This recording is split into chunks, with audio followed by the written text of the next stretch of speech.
Hello, everyone. This is Talk for Glory, episode 231. We are 24 moves off of New Japan Pro Wrestling's G1 Night 1.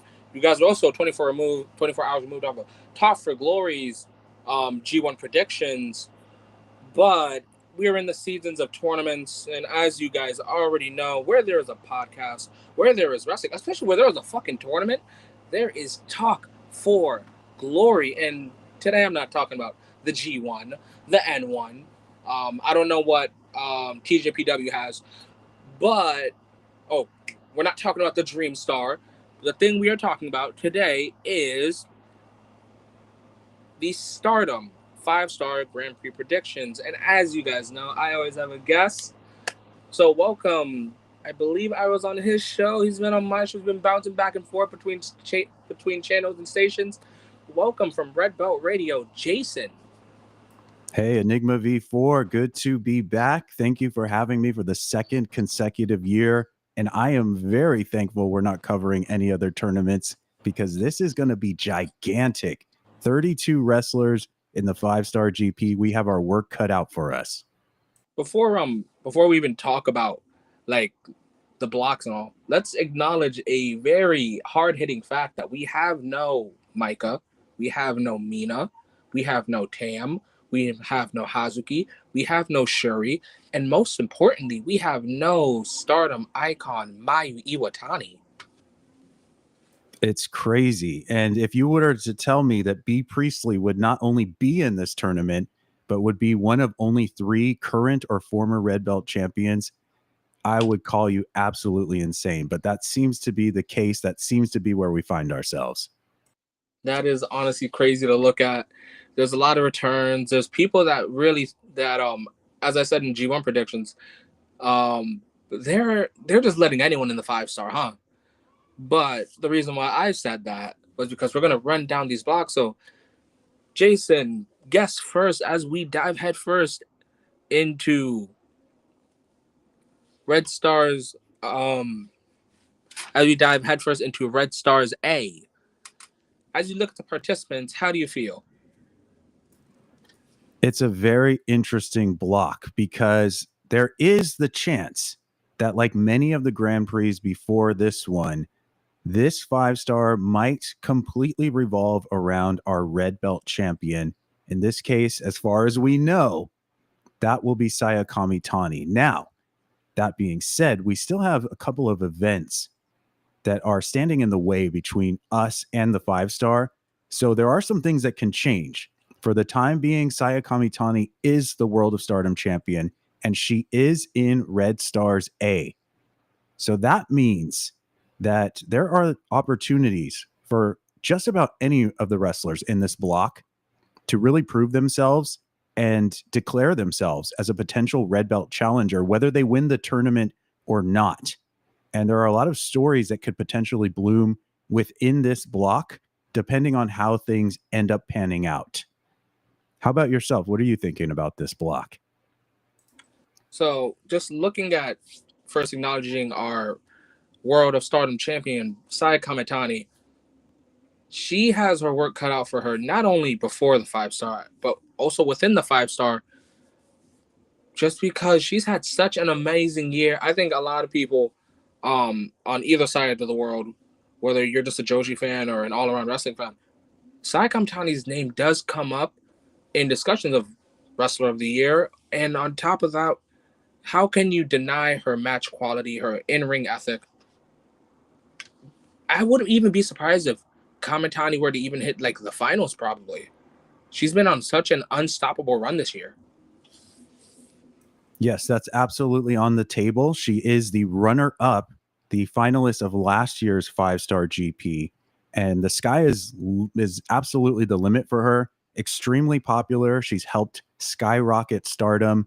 And she is keeping Stardom at a very high place, even with all of the departures that you mentioned, all of the absences. It's Saya Kamitani that is keeping so many eyeballs on Stardom and keeping fans excited. While also keeping it on the topic of the departures, how do you feel about the pseudo leader, the self-proclaimed leader and it's actually funny that we go from Kamitani to this person, but what I like to call the literal definition of a babyface, leader of stars, Hanan. This is one of the pivotal wrestlers in this tournament. Possibly, in my eyes, one of the biggest threats on the red side of the bracket. She is a devastating, absolutely devastating tournament wrestler. Hanan is the Cinderella 2024 winner. She is the 5-star 2024 semifinalist, formerly on the blue side last year. She is a Goddess of Stardom 2024 winner in the tag league, and she made it to the semifinals of this year's Cinderella tournament in 2025. She is placed in a very, very precarious place because if you'll recall from last year's GP, Hanan actually wrestled Kamitani twice. She went 1-1 against her, defeating her within their block, and then having to rematch her in the semifinals where Kamitani sort of outfoxed or outsmarted her and just squeaked by to get into the finals. That is something that might be happening again this year, perhaps with a different result, a different person making it through if they decide to rerun a double match between the two. There has been a lot going on for Hanan this year, and there have been a lot of people putting Hanan over. As you've been talking about, it's absolutely something we have to cover. Mayu Iwatani, the leader of the Stars faction, is gone. FWC is gone from the Stars faction. A bitter separation. There has been a number of very high-profile defenses for Hanan, the Wingori team in the Goddess of Stardom division. Hanan is stepping forward in an attempt to be the leader of Stars. That is a huge pair of shoes to fill. And I think all of this stuff is just a very big deal if we're talking about the storytelling and the angles that involve Hanan. I suspect that all of this is a pathway to continue building her up. I would not at all be surprised if this time next year or even by the end of the year, we're talking very, very seriously about Hanan being the next red belt champion of Stardom. But the question really is, how does this year's 5-star GP play in and factor in to her journey? And that's something I'm not positive about yet. So how I've been feeling about Hanan as the leader of stars and basically having to fill in the shoes of Mai Iwatani, which is not the easiest thing, actually quite opposite, the hardest thing ever. Hanan has to fill in shoes while also being in the same position as Saya Kamitani in a certain way.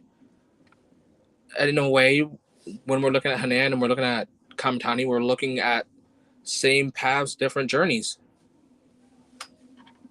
And then even if you look at Hanan's last year, from being a Cinderella winner, Cinderella semifinalist, Goddess of Stardom Tag Team Champion, Goddess Tag League winner, these are all things that Hanan's had to do either just right before Mayu's departure and right after, as you can probably assume that that's one hell of a mantle to hold. And on top of that, leading a faction with currently Saya Ida, I guess she's second in command, Momo Kogo, and newest member Yuri Hime. Technically, Hanan's starting a faction from the ground up. So for her to be trying to pick the participating, pieces together for sure.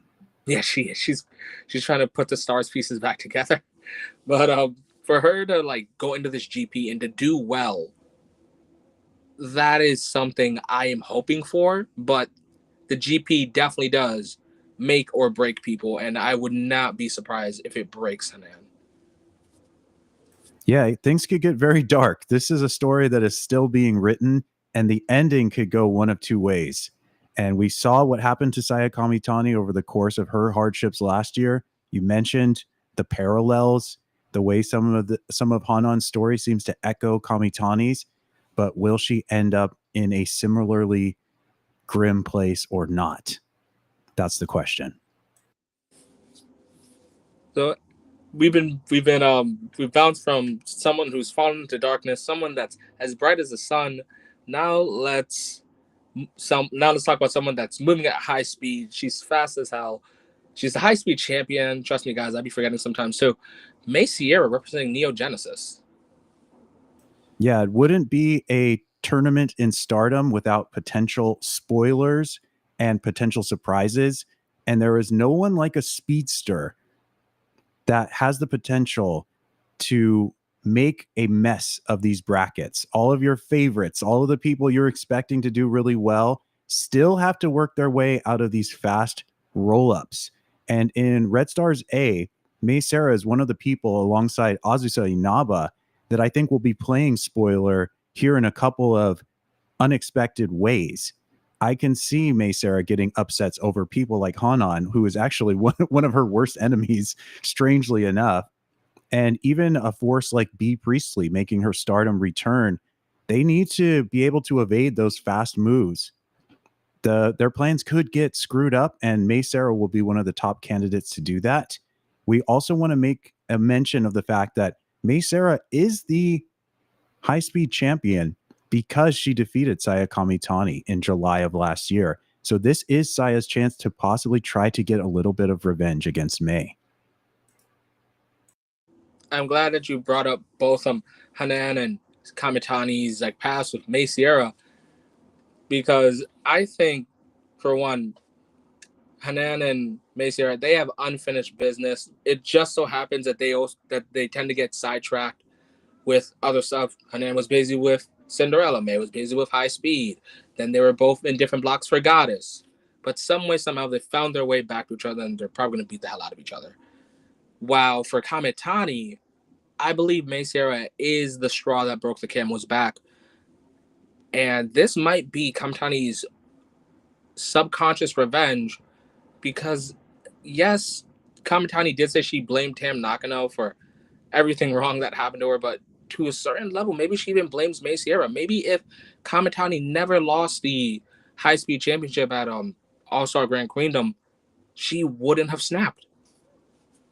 So it's going to be interesting to see how May Sierra bounces off of Hanan and Kamitani while also worrying about people like Unaman, who is on a self-proclaimed high-speed journey to capture the high-speed title. And I love that you keep mentioning B. Priestley because some people don't like B. Some people think she's underrated. Some people think she's overrated. But like you said in the beginning of this, she is a former World of Stardom champion.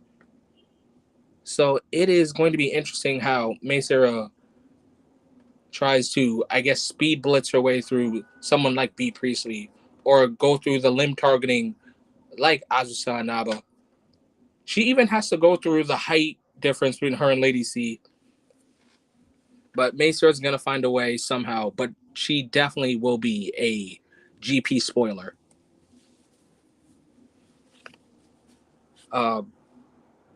So I don't see this person as a spoiler, but I'm kind of curious. Thoughts on Lady C? That's a great question to be asking because as far as I could figure out, it seems like this is actually Lady C's first ever 5-star GP.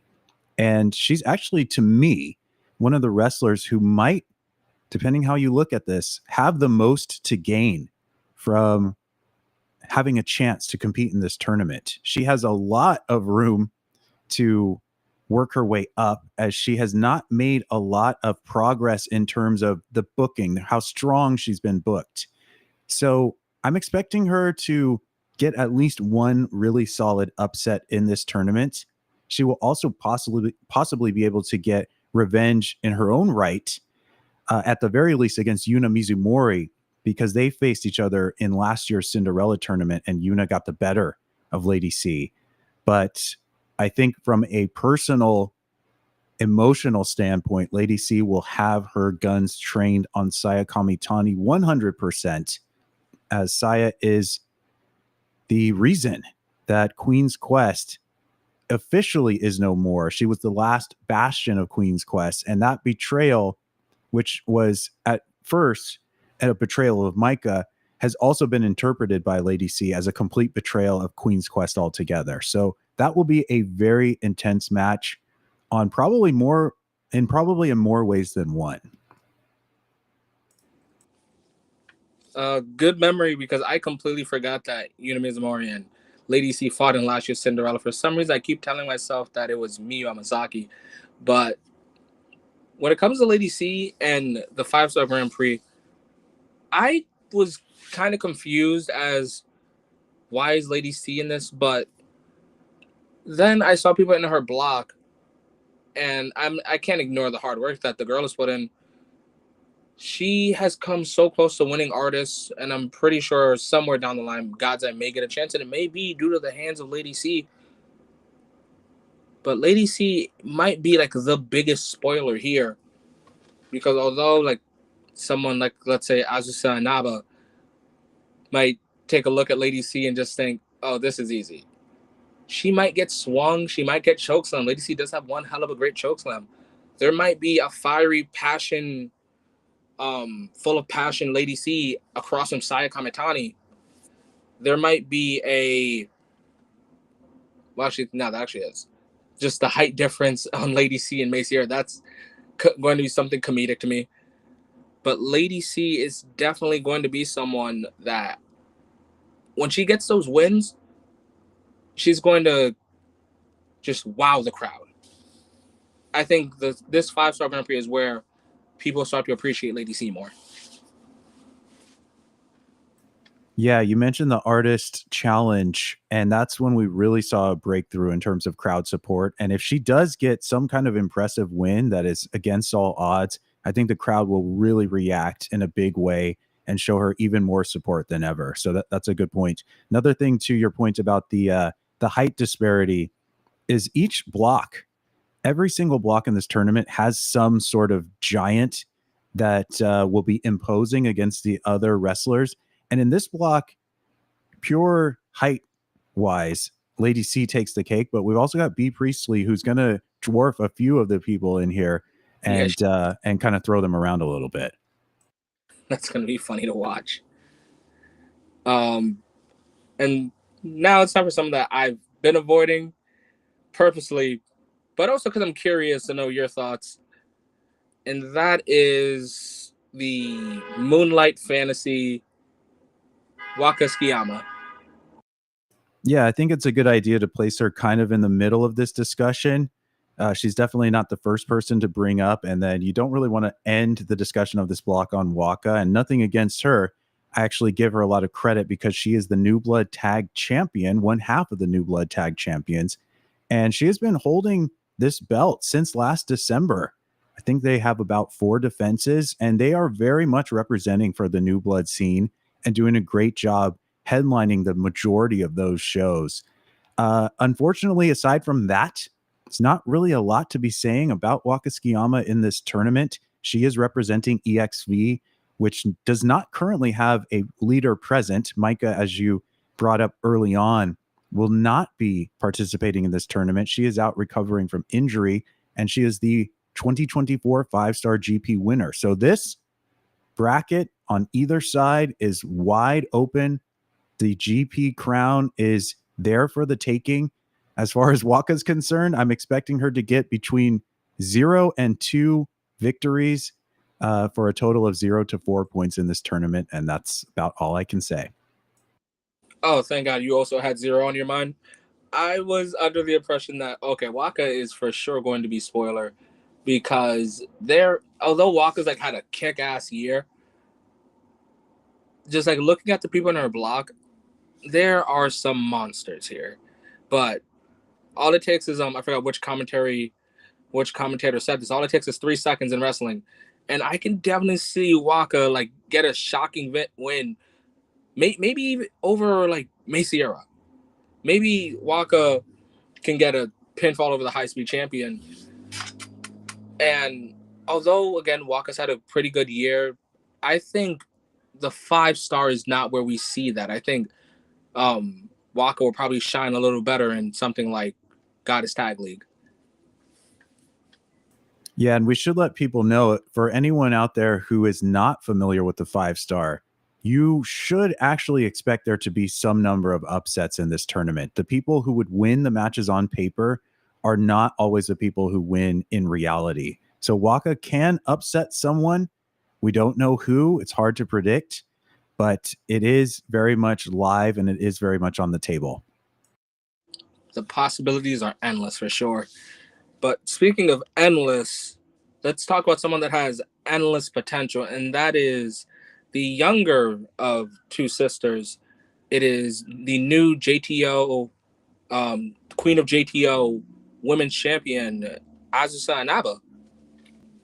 Yes, indeed. Queen of JTO champion defeating her sister Tomoka in July, very, very recently, and also someone who made the semifinals of this year's Cinderella tournament. So far, fairly strong showing in Stardom tournaments. I could definitely see her as well getting a solid upset. I mentioned that I think the main spoilers, the main threats to look out for in terms of spoiling some of our bigger names are probably Mei Sarah, Azusa Inaba. She's someone I could see targeting the limbs of a more powerful opponent and maybe getting a sneaky submission in here or there. But she's obviously someone who many fans see a lot of potential in. At times, the discussion drifts to her sister, but that is changing quite rapidly. So she should make a good account of herself here, even though she's not a full-time Stardom wrestler.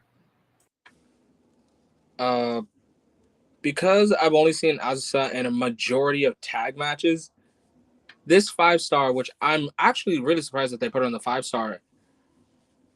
This 5-star is going to be a welcome to Azusa now for many people, because for the most part, a lot of people got into knowing Azusa through New Bloods and through Team of Arena.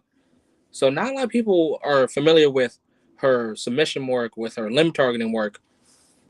So it's actually perfect that she's in the 5-star now. She is the Queen of JTO champion, so she has big shoes to represent an entire company. And even bigger shoes to fill because, like you said, the conversation does tend to drift towards her sister. And I'm hoping by the, not even by the end, by the middle of the 5-star Grand Prix, a lot of people will know the name Azusa Inaba. Yeah, it's a big opportunity for her. You mentioned some surprising names in this tournament. That's one of the defining features of this year's 5-star is the fact that people who have either less experience or maybe less, like a lower number of accolades are actually in this tournament this year. That's not always the case. And it's an indication that Stardom is across the board trying to do what they can to lift as many of these names up, bring people to bigger and bigger stages, and give people some extra XP so they can reach the next level. Speaking of people, so there are some people that are here on the lower card. There are some people here on the lower card on the Stardom totem pole, but we're also going to be talking about someone that was at one point at the top of the Stardom mountain, that being the top Gaijin, former Queen's Quest, former Oedo Tai. I don't even know what faction he's in at this point, but B. Priestley. Yes, indeed. And as far as I know, not a stranger to Talk for Glory, showing some respect to Talk for Glory in days past. So Yes. that is very Yeah. cool. Yeah, I'm kind of mixed about B. As someone that stood up and watched the 5-star press conference and seeing that B. Priest will be entering, I was actually shocked and also very surprised because my first thought was, B's first thing in Japan won't be a tournament. Maybe she'll do like the New Japan Strong title. So what a way to make a comeback. Yeah, they definitely teased that B. Priestley might be interested in paying Azumi a visit and giving her a run for her money in a bid for the New Japan Strong Women's title. And at that GP press conference, the announcement of her being one of the competitors did get quite a pop from the crowd. Very surprising. As I said earlier, B. Priestley is one of only 3 wrestlers who have been either a current or former red belt champion. So she's got just built in a lot of stature. We should be expecting her to be booked fairly strongly. That would be my assumption. Also, her schedule on this tournament is fairly front loaded. So she just has a couple of matches, and on the later end of the tournament, most of her matches will take place early on. So she could get an early points lead over everybody else in the block. She could be one of those people kind of waiting towards the quarterfinals for everyone else to try and catch up to her. And one of the things that I think will probably play out is one of two things. Either B. Priestley fights Saya Kamitani to a time limit draw or some kind of draw, or she actually outright beats her in their block match and could potentially be setting up a red belt challenge at one of the big Karakuan Hall shows, or maybe something in between this tournament and Dream Queendom. So maybe something like I think it's called Golden Fight, which usually takes place in October or something around that time. I kind of have a feeling that this might be where things are headed for her. Like B and Kamitani will meet a couple times down the road. I like that. I also do want to bring up the fact that B. Priestley was in Stardom back in, I believe, 2021, and a lot of things have changed in the last 4 years. So the idea of Kamitani versus B doesn't sound crazy, but if you were to tell someone last year that B. Priestley will return to Stardom, Saya Kamitani will be the World of Stardom champion, that she would technically be the face of Stardom, and they might clash in the 5-star, they would think you're a madman. But the possibility is there. And there's also an added story angle of Queen's Quest being no more. Talk of Queen's Quest past, talk of loyalty, shifting loyalties, and how that all plays into how they end up facing each other one-on-one. It's funny seeing that B had betrayed Queen's Quest to join Oedo Tai, and Kamitani joined Oedo Tai to destroy Queen's Quest. And here they are meeting a year later. It's crazy how time works. But I think that's everyone for Red Stars A. Now we can talk about Blue Stars A. And the names here are just, what's the word? The names here are attention grabbers. That's the proper word. Starting off with the other half of the Goddess of Stardom Tag Team Champions being Saya Iida. Now, I'm not going to say Saya Iida has had the breakout star of the year kind of year. If anything, I'm going to say that Saya Iida is and has been probably the most underrated, or at least top 5 underrated on that roster for the past 2 years. And we only say Saya Iida is underrated in tag matches. But I think in this 5-star, especially with moving up the stars ladder, being technically second in command, I think Iida will definitely show us a more dominant side than just, I'm a tag team wrestler. That's really the journey that Saya Iida is on in this tournament. Is when we think about Saya Iida in 2025, the story has been Wing Gory, and this is going to be a chance for her to really showcase her skills in 1v1 matches.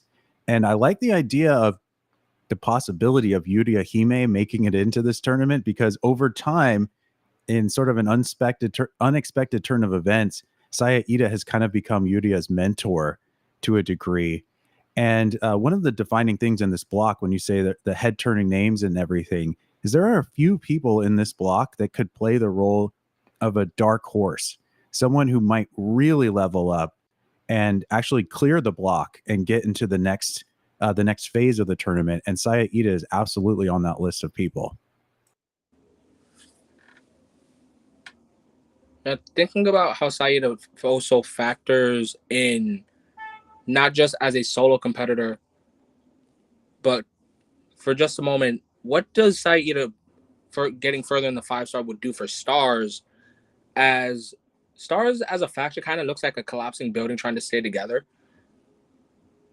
If Iida and or Hanan, maybe even both, are able to do well in the 5-star, it can definitely shine a lot of light on stars and A lot of people saying Stars is going to be okay. Just look at Ida, look at Hanan, look how they did in the 5 stars individuals. Look how they're doing as Goddess Tag League winners from last year. And look how they're doing as Goddess Stardom Tag Team champions right now. So there's somewhat, not as much, but there's also pressure on Ida as the second in command and Stars to do just as well. Yeah, and just keep note that Saya Ida is on the blue side of this bracket and Hanan is on the red side. So the only way for them to cross paths is if they literally make it into the finals of this tournament. Which is a possibility. The possibilities are endless when it comes to the 5-star GP. Speaking of possibilities and endless, let's talk about Miyu Amasaki and how she's got endless hairstyles, endless TikToks. She's got endless DDTs. Yeah, that's for sure. Queen DDT for sure. I never really thought of it that way, but you're absolutely right. The arsenal is just so deep. She never runs out of ammunition. She'll be fighting you for days on end, and there'll still be more DDTs to throw out there. There are times where I'm watching a Miyu match, and I'm just thinking, oh, maybe she's going to do a neck breaker, and she somehow does a DDT. But let's see if Miyu can actually DDT her way to victory, as I personally love the fact that Miyu has, in arsenal wise, has not changed. I love the DDT spam. It's like a video. It's like playing your friend and he's just spamming that one move in a video game. But when it comes to people that are trying their best, to trying to keep up, that are trying to be just as good as the person next to them, Miyu Amasaki has that in spades. And the people that she's facing in this block definitely show that they are a step above Miyu, but not that far either. Miyu. Yeah. Oh, sorry. Go ahead. No, that's okay. Miyu, and I love that I say this, Miyu is a former double champ of 2025. She was artist and futures. Now she's just artist, but it's still great to say that Miyu Amasaki held 2 titles at the same time. Yeah, she really accelerated. Once she got that future title, that title winning performance was quite a step up. It was really a breakthrough for her. She, as you mentioned, she is currently an Artist of Stardom champion, but in a way, she's also been a little bit quiet compared to the other wrestlers in Neo Genesis. When they're not defending the artist belts, she hasn't been too much in the mix of various storylines, but I am kind of keeping an eye on her right in this block because, like many other people in this tournament, she also is going to have a chance at revenge. She faced Saori Ano in last year's 5-star, and they are once again sharing a block, and it might be a chance for her to get some payback. So I think she will perform a lot better in this year's GP, just in terms of putting on really good matches. And she seems like she's pretty well rested over the course of this year since having to defend the future belt. So I think this will be a chance for her to really impress. It'll be even more impressive if maybe, because this recording, this live stream is before a special Stardom show, we may have some new champions. Who knows? Maybe Miyu Amasaki might be pinning the next Wonder of Stardom champion. Yeah, it's a good thing to keep your eye on, because pretty much anything we talk about right now to some degree is subject to change, because there could be a lot of belts moving around between now and the opening night of this 5-star. If there is one person that I can give Miyu the shocking victory, it has to be Bozilla. If she can DDT Bozilla, just please give her the win. All right, you've convinced me. That's something I definitely want to see now. All right, now, we already talked about it, so now let's talk about the indomitable girlfriend, the Inferno Goddess. I call her the absolute cool one, Saori Ano. Yeah, that's a great nickname, the absolute cool one. Very fitting name. A little bit of a minor spoiler, but I think I will be talking about Saori Ano additionally later on in our stream. But if we look at 2025 for her, it's definitely been a strange year. In 2024, she started the year as the Wonder of Stardom champion, and that was the year that she fully signed on with Stardom. Previously a freelancer, as far as I know, but they were able to talk her in to becoming a Stardom affiliated wrestler on an official basis. And I'm trying to picture what that conversation was like.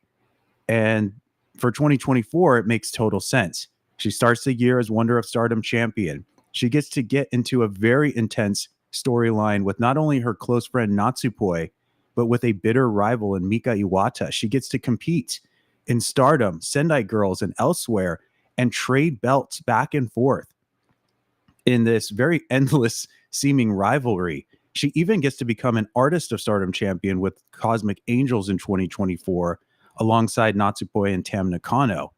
But when we look at what's going on with her this year, I'm just imagining a conversation with President Taro Okada, and she's asking them, okay, so in the second year, what are you picturing for me?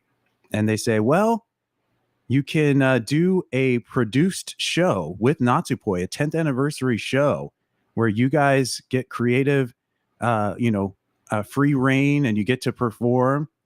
And she's like, okay, sounds good. What else do you got for me? And then they're just like, well, I think we're just going to cool you off. And that's about it. So that really starts to get me thinking that can't be all that's available for Saori Anou in 2025. There's almost no way that they would want to set it up like that, or just run out of ideas for her, or just kind of have her waiting in the wings and not getting a lot of big victories at all this year, if you really think about it.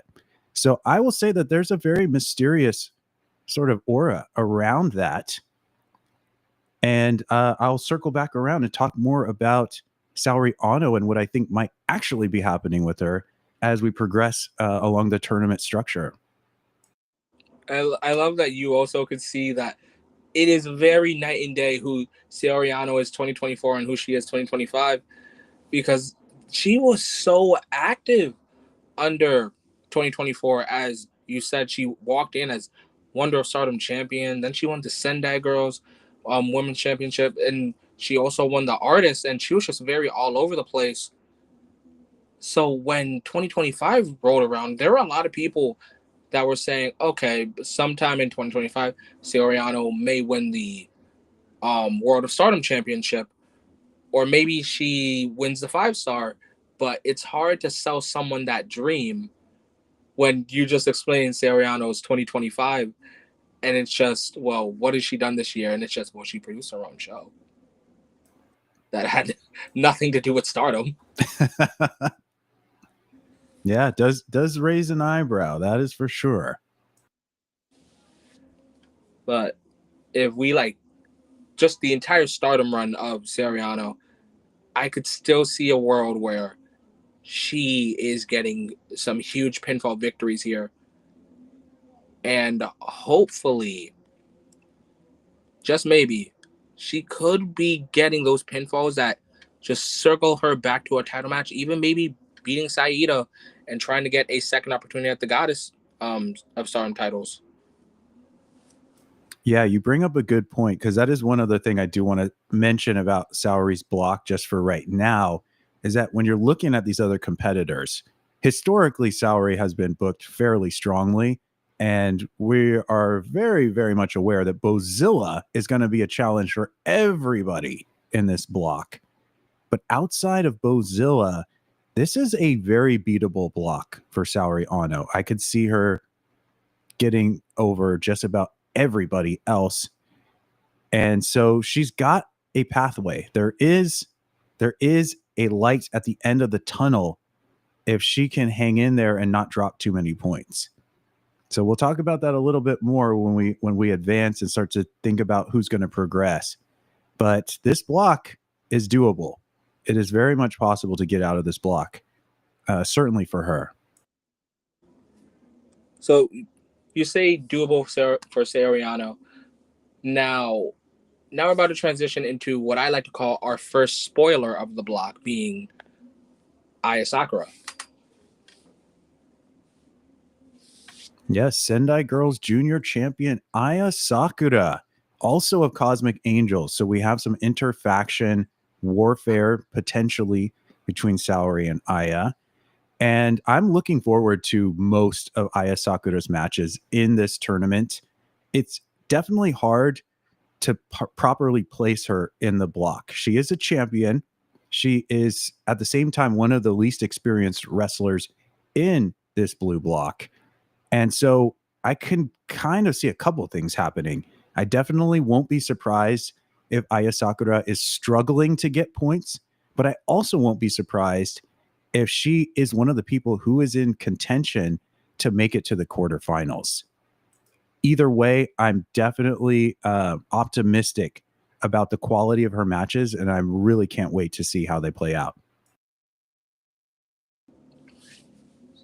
So there's like three things when it comes to Aya Sakura that I've had to acknowledge over this entire year. First up, I saw this morning a little meme that no one has suffered through the Tam Road more than Aya Sakura. And I know it's a joke, but when you look at Aya Sakura's 2025, it gets a laugh out of me when you look at her match history this year and you have to ask the question of how did we go from Aya fighting Chi Chi to Shuri to Sari, and then now she's in the 5-star Grand Prix and she has to deal with the likes of um possibly a very serious Sayoriano, a spamming DDT Miyu, a heavy chop hitting Saida, even heavier hitter in Ami. She has to fight Bozilla. Yeah, it sounds painful. It sounds like playing the game on nightmare difficulty. Exactly. And then she has to face Rocco, which by proxy, she's probably going to fight the rest of Hate. Like, the only easy breeze here might be Yuria or Akira. But to your point, at the same time, Aya Sakura plays a very, very convincing and a very, very strong underdog. So she will be perfectly suited in that role, fighting against the odds. And I think the crowds will rally and try to cheer her on, give her some energy to hopefully overcome some of those obstacles. Oh, that is actually the perfect way to call Aya. If I think she is the ultimate underdog of the 5-star. Like, there is no one in any other block that is going to crawl from deep under than Aya Sakura.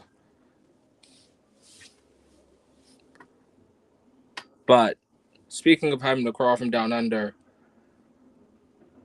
let's talk about someone who doesn't really have to. If anything, she just has to punch and chop her way to the top, and that's the returning Ami Sore.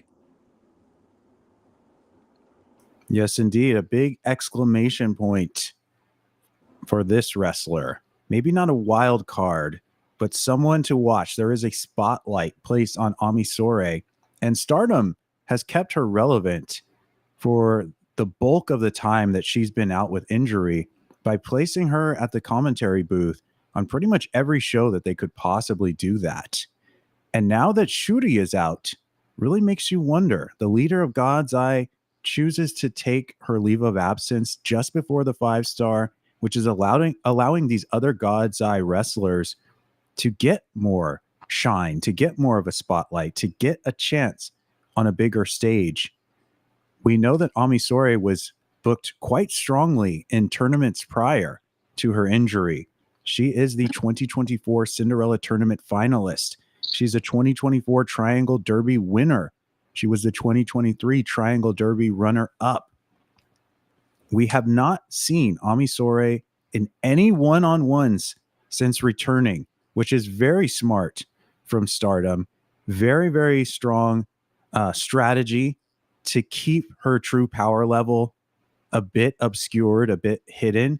But I think she is going to be strong in this tournament. And if you, Enigma V4, or anybody watching, pretty much anybody has her picked as the winner for the 5-star GP, I totally get it. And I think there is a chance maybe Ami Sore is the 5-star GP winner, but we'll have to wait and see. That actually is a really good pick. because I, for one, have thought Ami for sure deserves at least one red belt challenge in her career. I've seen her so far challenge for the white belt. I've seen her challenge for the strong belt. It seems like it's only been just a matter of time until she finally made her rounds up to red. And who knows, maybe the 5-star is her gateway to a red belt match.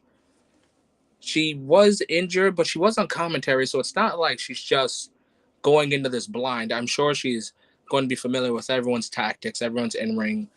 If anyone has a chance to literally outpower her, it might come down to probably Bozella.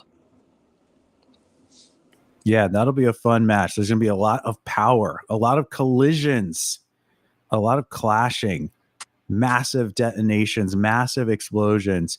So that is a match to watch, absolutely.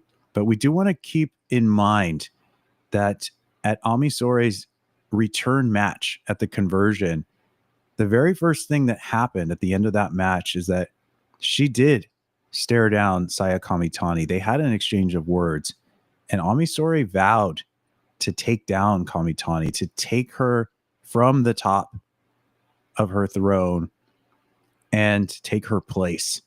So that's going to be part of the story with Ami in this tournament and maybe even beyond it. Kamitani definitely did play the biggest spoiler in Ami's return.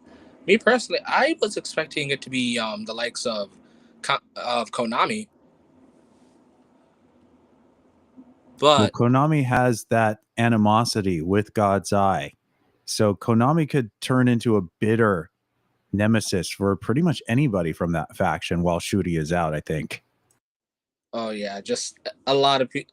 God's Eye is at the mercy of a lot of people when it comes to Shuri's absence. But I'll talk about who they're at the biggest mercy when we get to that person. Um, Speaking of mercy, this person absolutely has no mercy. It's Bozilla, the newest member of Mi Vida Loca. Correct. Making an absolutely shocking surprise debut for Stardom at the conversion. This is, as far as I know, the first wrestler to come to Stardom from Marigold. It seems the tables have turned in the year 2025. I'm pretty much expecting Bozilla to cruise through this block with maybe 0 losses, maybe 1 loss, and maybe just maybe a couple of losses. But she's going to be racking up points. And really, the only major thing I can say is that her match against Saya Ida will be guaranteed entertainment. So do not miss it. It's definitely going to be a David versus Goliath kind of battle. When it comes to hitting hard and who's taller or who's stronger, that's the match that a lot of people should be definitely keeping their eyes on. Bozella, from the handful of matches I saw in Marigold, is an absolute tank. So the fact that she's here in Stardom, here in the 5-star, the only thing that comes to my mind is, I believe it was 2023. 2023, when Megan Bayne made her debut, a lot of people were saying, okay, at least she is not in the 5-star. Because a lot of people knew that Megan Bayne was an absolute unit. But now in the year of 2025, we deal with Bozilla. So good luck to many. There is a strong chance she runs out her block with no losses. Yeah, I could absolutely see that. And the one tournament that I remember Megan Bayne being in, the Goddess of Stardom Tag League, she outright won that tournament along with Micah. So maybe there's a reason they kept her out of the 5-star. It would have been a little OP. But it seems that Stardom has now found their new giant. Now the real question is, who can take her down? Yeah, it'll be very fun to watch and try and find out who it will be. It's got to be someone who at least gets close. And there are some viable names, but I'm not even going to try to predict that one. Next is Ruaka. And as much as I've been talking about the previous people, I say Ruaka, but really what I mean is about 70% of hate, which from what we're talking about, from the people we've been talking about, it sounds like Ruaka's going to need all the help she can get. Yeah, as far as this block is concerned, Ruaka is she's been voted, she's been given the award most likely to cheat in a match. And so there is some spoiler danger. There is some possibility that she will be able to trick or distract the ref long enough or just use unfair tactics to stop somebody. She also might be walking into this tournament as one half of the Goddess of Stardom champions. It all depends on whether or not BMI 2000 can defeat Wing Gory before this tournament begins. But other than that, the issue for Ruaka is that she has been in booking purgatory for quite a while now with no real clear movement or evolution and not a lot of big victories or notable landmarks in her recent career. There are some people in this tournament who are at risk of entering a similar type of standstill, but I kind of feel like Ruaka's a little bit already there, if I'm being honest. You're absolutely right when it comes to Ruaka and her booking purgatory. I have felt the same way about her. Honestly, I feel like she's been in booking purgatory for about a good year. Like there hasn't been much when you look at people that were also in, I guess, Ruaka's class. When we look at the likes of Hina, Rina, Hanan, and even if you go just a little lower, if you go towards like the Aya Sakuras and the Kuraras, the last success Ruaka had was, I believe, the Future of Stardom Championship. So it seems as though Ruaka doesn't have much weighing on her. Not yet, at least, but Stardom does like to mix things up right before a tournament begins. And one way they might do that is allowing BMI 2000 to lie, cheat, and steal their way to the tag titles. So it is on the table. Again, the possibilities are endless. Speaking of possibilities, who has the higher possibility to enter the 5-star between Yura Hime and Akira Kurogin? It's an absolute toss-up. These rookies both debuted at the pretty much the exact same time. They have been linked together in their journey and evolution, but Akira has been one half step ahead ever since. She was the first of the two to join a faction. She was the first of the two to get a win. She, I believe, was the first of the two to start challenging for belts, so that might be a little bit incorrect. But Akira has the greater confidence. She has the greater overall threat level, which is why I'm thinking there is a chance that Yuria actually surprises us and is able to level the playing field just a little bit. I mentioned Yuria's connection to Saya Ida, who is in this block. But if Akira makes it through, she's going to have to face one of her faction mates in Bozilla, and that would be absolutely absurd. So it is truly a coin toss. Heads you live, tails you die. And whoever makes it in, I will be absolutely happy for them. That's a huge opportunity with their level of inexperience. And I'm hopeful that they will make good accounts of themselves, but either way, they will get a great level of experience. And there is a lot to learn from entering a tournament like this. So I hear you, and I've been thinking, due to teachings and just being near their faction mates, I gotta go more on Akira's side because while I believe, yes, there is strength in numbers, and we definitely see Yuria get trained by Saida, Momo Kogo, Hanan. None of them have challenged for the red belt. None of them have won a 5-star. None of them have main evented Dream Queendom. But on the other side of this, on the crazier side of things, we have Suzu Suzuki, where if you look outside Stardom accomplishments, she is the deathmatch queen.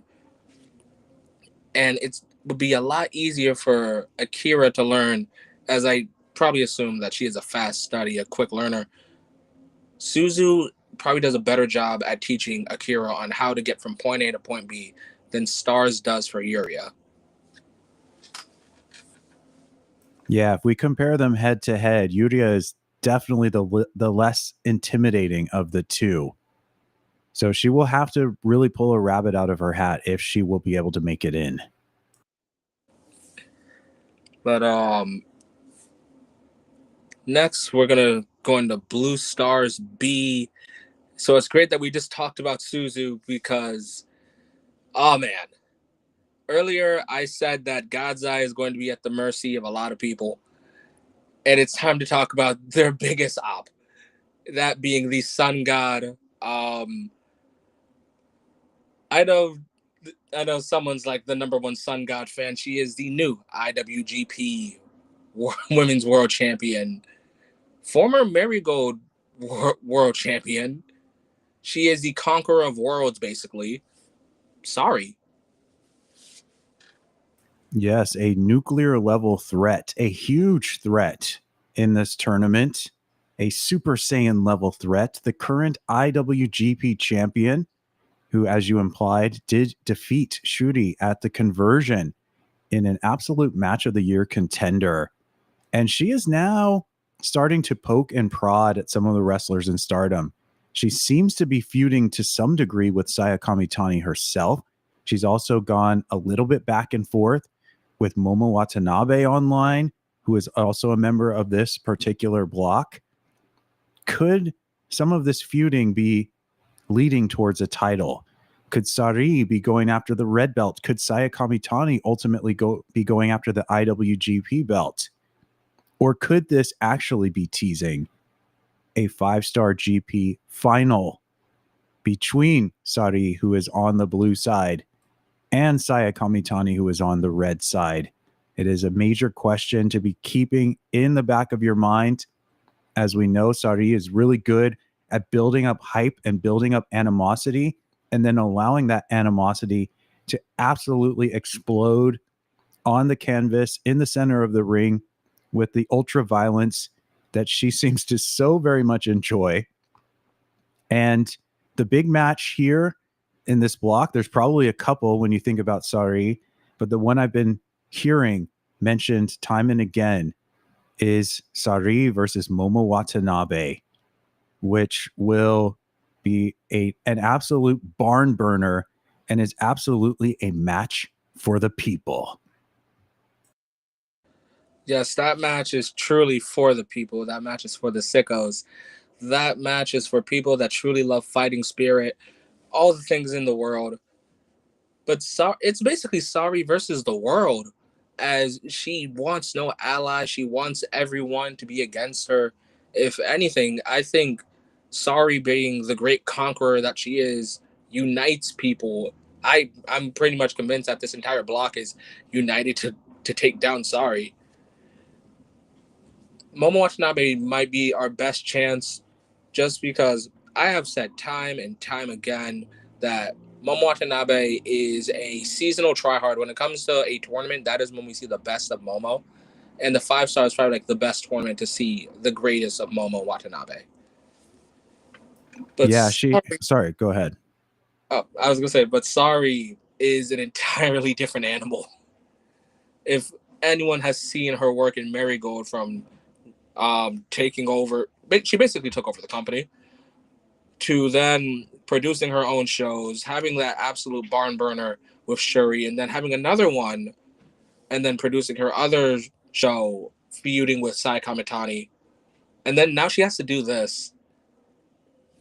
The girl has an endless battery, and surprisingly, how do you charge that battery? By fighting. Yeah, it's funny how that works, isn't it? Yeah. But what were you going to say? Not much. Sari's obviously fearless. She's going into this tournament with a ton of confidence, quite a bit of arrogance as well, if we're being honest. And Yes. whenever you're looking at any of these blocks, you definitely do want to keep your eyes trained on the champions that reside in these blocks. So there is an opening one way or another for someone like Momo Watanabe, or possibly someone like Suzu Suzuki, to make a claim to challenge for the IWGP title, and both of them have expressed in some way or another interest, or at least have opened the door to that being a possibility. And I don't think any of us would turn down the opportunity to see that play out. I'm glad that you talked about Momo and Konami, or mostly Momo, challenging for IWGP, because Momo did have arguably like the best Stardom match last year against Mayu for the IWGP title. So I can only imagine what it would look like versus Sari. Yeah, that's potential with a capital P, no doubt about it. But speaking of potential and how I said that Sari's battery is charged by violence, there is endless potential with this violent star, this crazy star. Oh wait, whoops, Suzu Suzuki.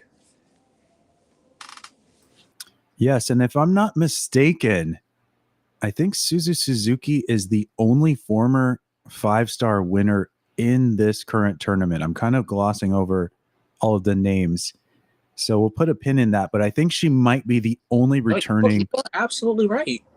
Which you wouldn't expect to be the case, but it does seem to be the case.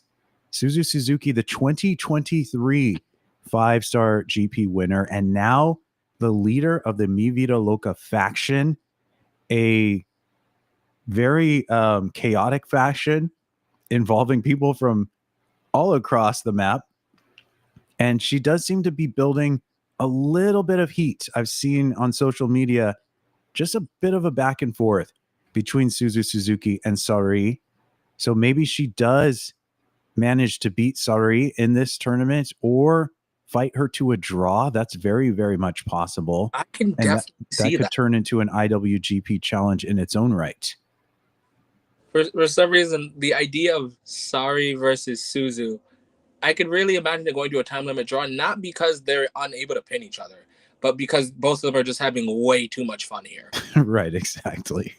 That could definitely be the case. Yeah, it's actually crazy that I am looking at this, and yeah, nobody here other than Suzu Suzuki has won the 5-star. That definitely puts a chip on her shoulder. The idea of Suzu now winning this year's 5-star, it's possible. It's not crazy, but she does have to fight her way to the top, and that fight will not be easy. Yeah, depending on how you look at it, Blue Stars B is a candidate for the title of Group of Death. There is also Red Stars B, which is a very strong candidate for Group of Death as well. But the fact of the matter is, neither of these blocks is a walk in the park. But Suzu does have the X factor of being a member of this new interesting faction, Mi Vida Loca.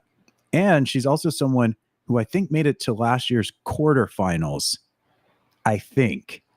And I could see her definitely going quite far in this year's tournament as well, because she's actually one of the only people that is standing atop a faction. We have a number of factions where their leaders are missing or on vacation somewhere, or their whereabouts are unknown. EXV, God's Eye, Cosmic Angels, even, to be honest.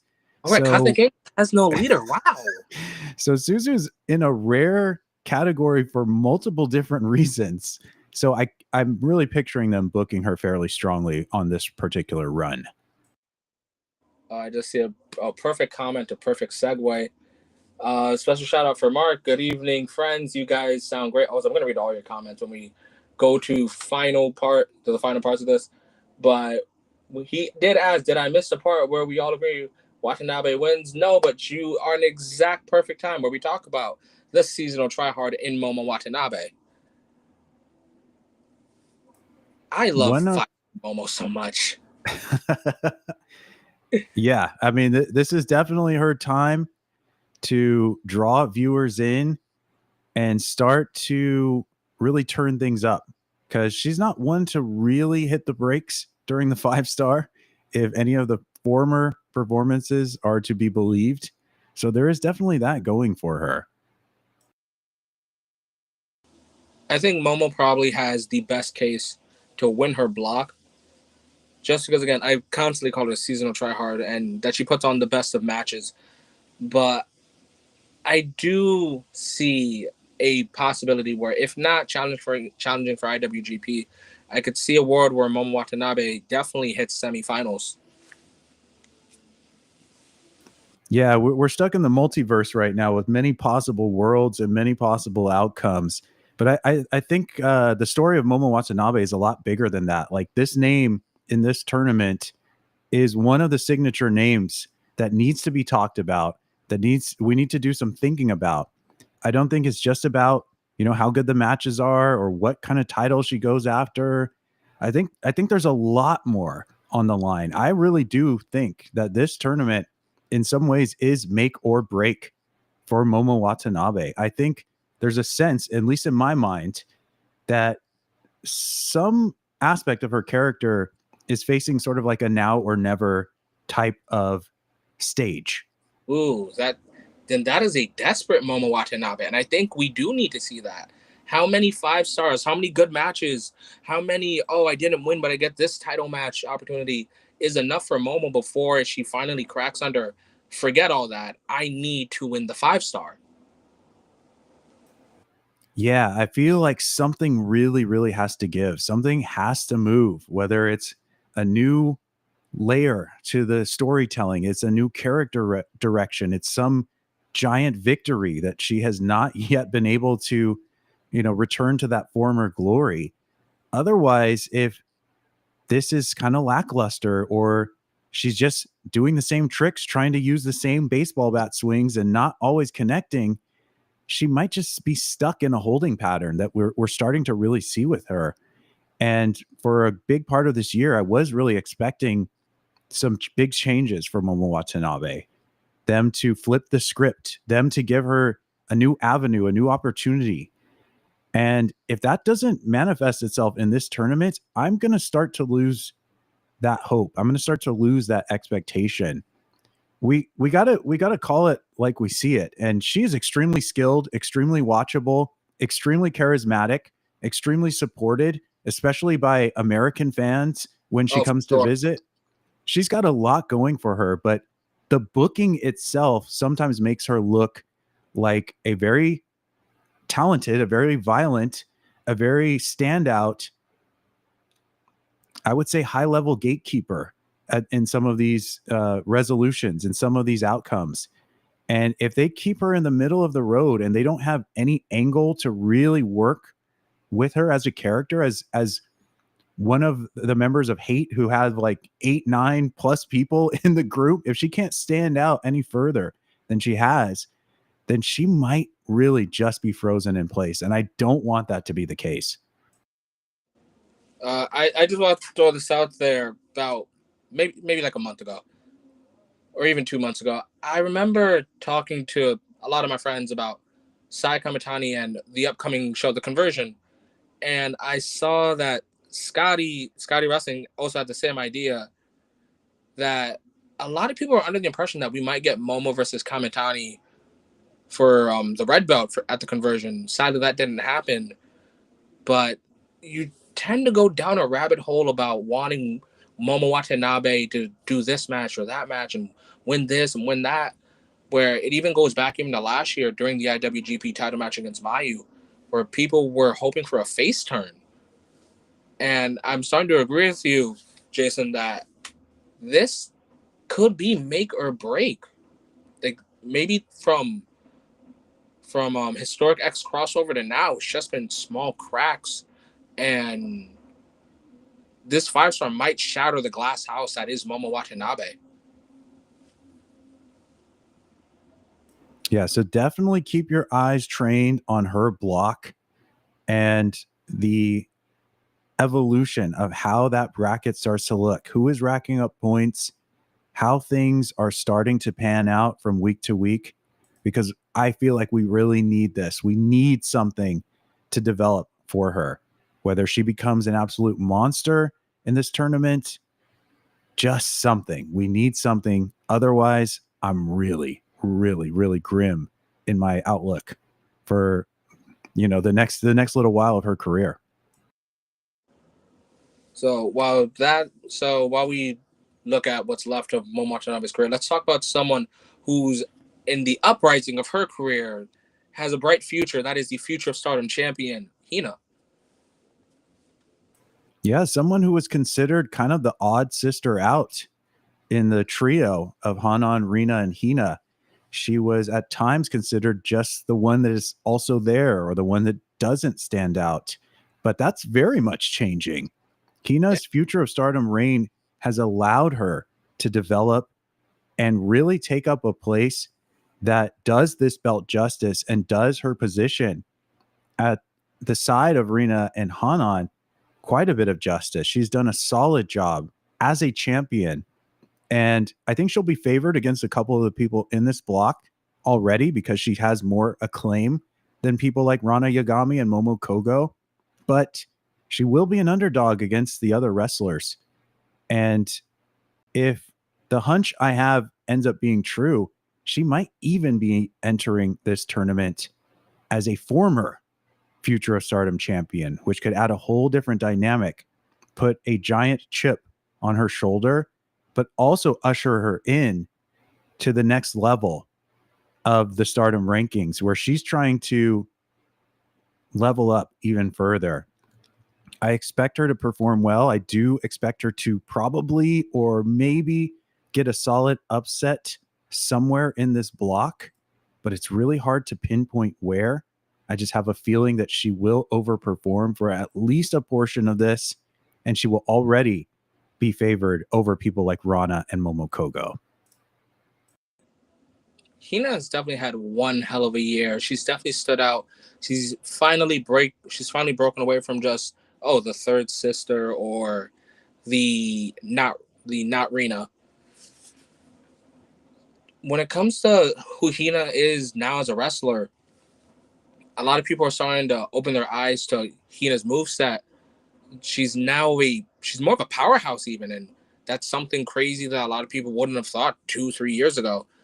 Like Hina's a power wrestler. She's got so many power slams. And then as a champion, she definitely knows how to play that to look down on people part. Not in a arrogant, cocky way, but you will respect me kind of way. Yeah, that's been one of the key features of her character change. Most notably when Sayaka Kurara appeared to make her challenge. And as we've seen Sayaka Kurara's story, she has done a hell of a lot in the short time that she's been here. She's the Cinderella tournament winner, but Hina didn't give a damn. She wasn't hearing any of that. And she gave as much as she got in the vocal exchange between her and Sayaka. And that's when you really knew, like, Hina's doing something very cool right now, and she should be commended for it. Yeah, so even though I will have to take this small point away from Hina. I was petitioning for Reina to be in last year's 5-star as an excellent Future of Stardom champion. Same thing with Hanan, and she was in the 5-star as Future of Stardom champion. Hina is walking into this not with the established reign, but she walks into this with the growing title reign. I believe she's defense number 4 or 3 in. She's got 4 successful defenses so far. So that would be, now I'm trying to think. She wrestled against Tabata. She wrestled against Rana Yagami. She wrestled against the Rattlesnake, Stone Cold Rion, and most recently against Akira Kurogane. Now I need a re-in button. Yeah, please get to work on that. We definitely need that to be a feature of Talk for Glory. But yeah, that's the thing I've enjoyed about Hina is that as champion, she isn't cocky or brash or arrogant, but she for sure, when you step in the ring with her, make sure that you know you're in the ring with a champion. But now let's talk about God's Eye's second biggest hater, which is funny because there's 2 members of God's Eye in here. Former God's Eye member Konami. That's a good observation, actually. So both of those wrestlers are going to have an added layer of vitriol, an added layer of angst when they face either Konami or Sari. So that's something that I actually will appreciate and be curious to see how they infuse that into the matches themselves. But with Konami this year, I really have no idea what to fully expect. I wasn't the biggest fan of her Grand Prix run last year when she was more of a recent addition to hate. She had just recently betrayed Shooty, and we really weren't sure what she was going to do. She introduced the spray paint gimmick, and we obviously know she will cheat to win. She might be the person most likely to constantly be cheating in this 5-star. But one thing is for sure, because I believe this is taking place on the opening night, I believe Konami is the very first person to face Sari in this tournament. And I apologize in advance if that's not correct. But there's almost no way that she isn't going to really go for it in that match against Sari. Both of them are just going to have no choice but to go hard in the paint and try to go for the kill. One of the things I need to look at to get a better sense of what is possible for Konami is just what her tournament schedule looks like. Who is she facing and when is she facing them? But for right now, I just have a feeling that she might not be able to overcome some of the other top performers like the Saris, like the Suzukis, and maybe a couple of these other folks in the Blue Stars block as well. But I'll be happy to be incorrect about that. When I look at Konami, I do know that she's probably going to cheat. She 9 out of 10 chance probably will. But I also can't stop thinking about her match with SOK and how I believe it was either here or it was on Red Belt Radio where we talked about the match. And I remember asking the question, like, what would have happened if Konami kicked out of the Tiger Suplex? I've noticed that from that match to now, if you look at Konami's matches, she is very unhinged and still ready to go. So that's going to be an issue that a lot of the wrestlers here are going to have to face. That maybe Konami's wrestling on a different type of level where she doesn't get tired, that she doesn't take her time. She's going for the kill off rip. Maybe getting knocked out by Shuri last year did something to her. And that might actually be a detriment to Ronnie Agami and Hina here. Because I'm glad. Oh, sorry. Go ahead. I was say if Konami can, just start running around the ring and still have the energy after a hell of a Wonder Stone title match. If you guys haven't, please go watch Starlight versus Konami. If she could still have the energy after that match, imagine how much energy she's going to have for everybody in the 5-star.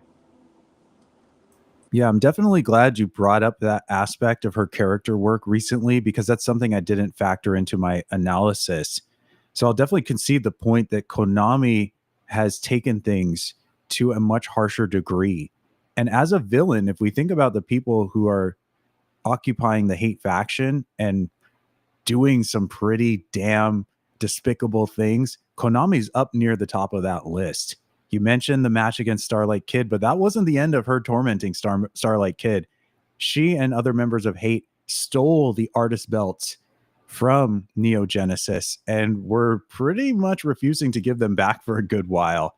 And I can't shake that imagery of Konami in one of the tag matches they had, choking out Miyu Amasaki right in front of Starlight Kid, who couldn't do anything about it. And Miyu reaching out desperately with one hand to try and get to her friend Starlight Kid. And Konami just laughing and laughing as she choked Miyu Amasaki into unconsciousness. She's really on another level as a villain. And I certainly hope she brings that to this block. So you've renewed some of my optimism, and I definitely want to see what she can cook up now. So now I'm curious about what this person can cook up. But now we have, I believe, Stardom's tallest wrestler next to Bozilla in Hanako. She is the other half of the New Blood Tag Team Champions. Hanako has shockingly had some pretty good matches this year from singles to tags. She's even challenged for the white belt, which Yeah, I she got a real big benefit from that match. That definitely opened some people's eyes, and the crowd support she got in challenging for the white belt really helped her along. So I thought that was a real turning point for her. Honestly, I have no shame in just breezing right through Hanako. Um, she's probably gonna get demolished and demolished by the people before her. Like Sari's gonna have a field day. Suzu might get DQ'd on purpose. Momo, again, she's make or break. Hina, it probably might go back and forth. And Konami is unhinged as hell. So may the odds be with you, Hanako. Yes, absolutely no picnic. Some things that might work in her favor is that she has been booked fairly strongly overall. She's still a new blood tag champion.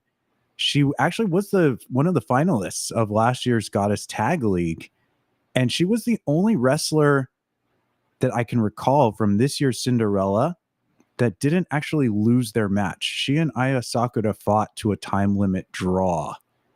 And so to some degree, right. booking wise, they have been protecting her. So she could be one of those dangerous, don't turn your back on me type of people, especially as you said, she is the biggest wrestler in this block. And Bozilla notwithstanding, the biggest wrestler in Stardom. She might be able to use enough of that power to get over on a couple of these people. But it won't be easy. That is a fact. Wait one moment. All right, I'm just going to get the ball rolling with Momo Kogo because she's one of those other people in this tournament who unfortunately has been a bit tangled up, a bit stuck. And she's the other Momo in this block, and they both are kind of at risk in my mind of not being able to get to that next gear if they don't show me something in this Grand Prix. I think realistically for Momo Kogo, though I don't personally want this to be the case, I think she's going to get somewhere around 3 wins, probably at the most. I honestly think that at this point in her career, she should be booked a little bit more strongly, especially as she's one of those people that could be a threat in the high speed division. She's someone who has voiced an interest in bringing that division to a new place. She's challenged, made a great account of herself in those challenges. Maybe they can get her back into one of the tag scenes, Artist of Stardom, Goddess of Stardom, something. But I'm kind of convinced that the 5-star Grand Prix is not going to be a launch pad for Momo Kogo. I think she is one of those people that's really going to struggle against just these absolute killers, even though there is the chance for her to get something like a win, a couple of wins, but really 3 at the max would be about the absolute best that they could do with her in terms of the booking. I'm glad that you transitioned to Momo Kogo because I was going to say that I could see Momo definitely trying to, how do I say this? Not achieving, but try to put on spectacular matches similar to Mayu Iwatani, as I like to call Momo Kogo like the biggest Mayu fan. I can definitely see Momo Kogo, if she's not going to win the damn thing, she's probably going to make sure we talk about her matches. And in terms of booking, she's done a great job as a chaser for the high speed title and just like being there as a character for all of the not so positive events that have happened in Stars, especially during the FWC versus Wingori stuff. Momoko definitely stayed neutral. That's true. There were a lot of different reactions from the people in Stars. It seemed like the heart of the conflict was really between Hanan and Hazuki, and everyone outside of that kind of fell on different little points of the constellation with no one really directly getting involved. So that was a very awkward situation, and I'm sure they're all kind of glad to a degree that it's over. Oh, for sure. There's like, all right, now that that's over with, let's do this. But yeah, that's kind of how I see Momo Kogo and her position in the 5 star. Honestly, it's funny to say this. This is probably the best block that she can be in. Yeah, she'll definitely get some opportunities to show what she can do. And in my opinion, Momokogo is extremely talented. She's absolutely facing an uphill battle with her health conditions, but that has very, very much been unnoticeable in her matches. And so I'm glad she's going to get a lot of these 1v1s so she can really showcase her move set and everything that comes with her performances. Yeah, I constantly forget about Momokogo's health conditions. So I'm glad that she's able to power through and be the star that she is. But now we finally come down to the final person, and that is Rana Yagami. Yeah, and surprisingly, this is Rana Yagami's second 5-star GP. Yeah, That she wasn't entered the something first I'd one be. from Ami, right? That's right. That is absolutely right. When Ami Sore had to take a hiatus due to multiple injuries, Rana Yagami essentially just replaced her in that particular block and went up against all of those opponents that Ami Sore would have faced. It's now interesting to see that she's now in the 5 star due to her own merit. And it was hard to enjoy a Rana match last year just because I kept telling myself, oh, this was supposed to be Ami. So now that we're watching Rana Yagami purposely be in the 5 star, we can watch who Rana will be on as her own person instead of a fill-in. Yeah, that's a good point. She's also getting to take another stab at Sari. This is someone she's faced. I think that was at Korakuen Hall. So not only is this her second GP, this is her second attempt at trying to do the impossible, trying to beat Sari. I don't think she will, but I think she will absolutely impress. And last year in the GP, she was in the same block as Suzu Suzuki. So we have another repeat face off, another repeat duel. But I really see her in terms of like power level being in a similar boat as Momo Kogo. I could see her getting no wins. I could see her getting 1 or 2. 3 would really, really, really be pushing it. It's possible. But one thing that she might be able to accomplish is getting revenge against Hina, because she was not able to beat Hina and take the Future of Stardom title. The next best thing for her might be able to at least secure a victory and get a little bit of a sort of like a moral victory. But aside from that, it's going to be really tough for her to get out of this block.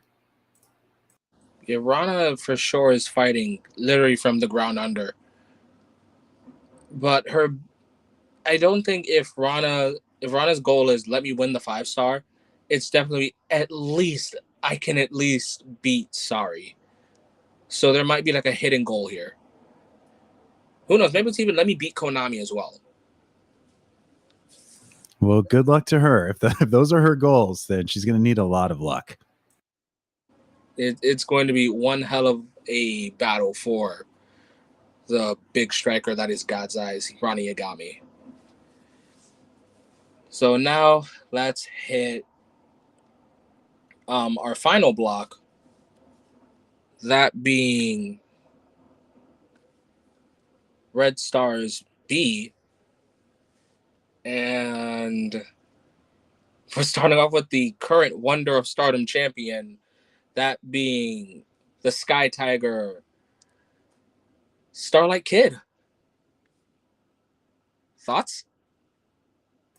One of the standout wrestlers for Stardom this year, someone who's elevating not 1 but 2 titles, and in the process elevating pretty much every single opponent that she's had. I think that Starlight Kid, it's might be controversial opinion, I think she will enter this tournament as white belt champion.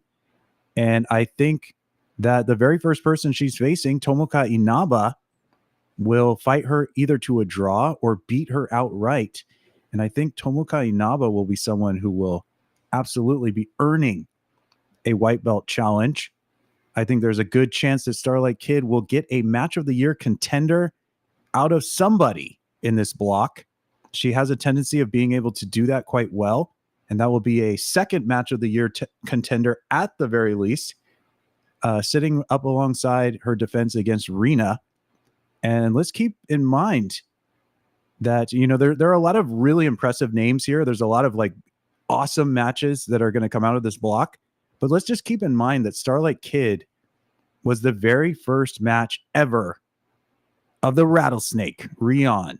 So this is a great chance to see Rion's evolution and compare and contrast what things looked like when Starlight Kid was still a villain and Rion was an absolute noob to what they're able to do in the 5-star. There's a lot of like explosive matches to talk about, a lot of like generational matches to talk about, but don't forget the little things. They're important as well.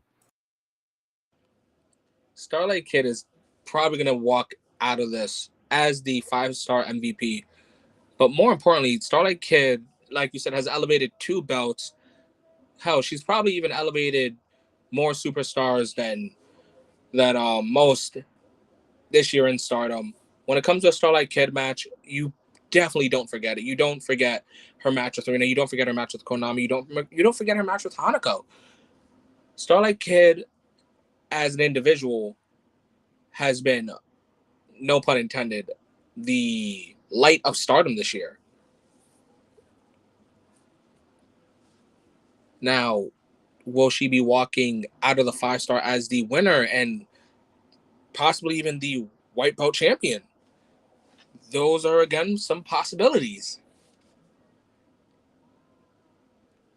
Yeah, I mean, the thing working most in her favor is that this block as a potential harvesting ground for white belt challenges is just so rich.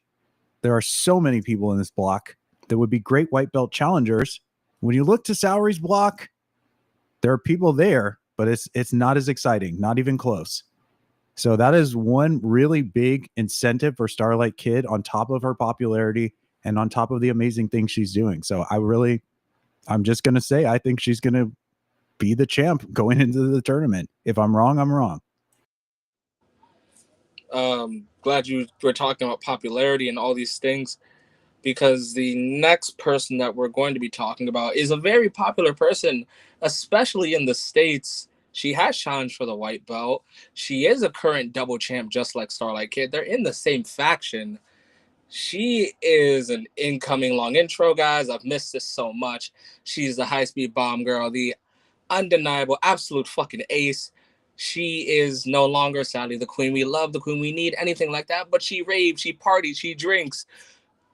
And most importantly, guys, whether you're Athena, whether you're Mercedes Monet, maybe you guys just love saying it. Her name is not AZM, guys. Cue the Zoomy button. I missed this.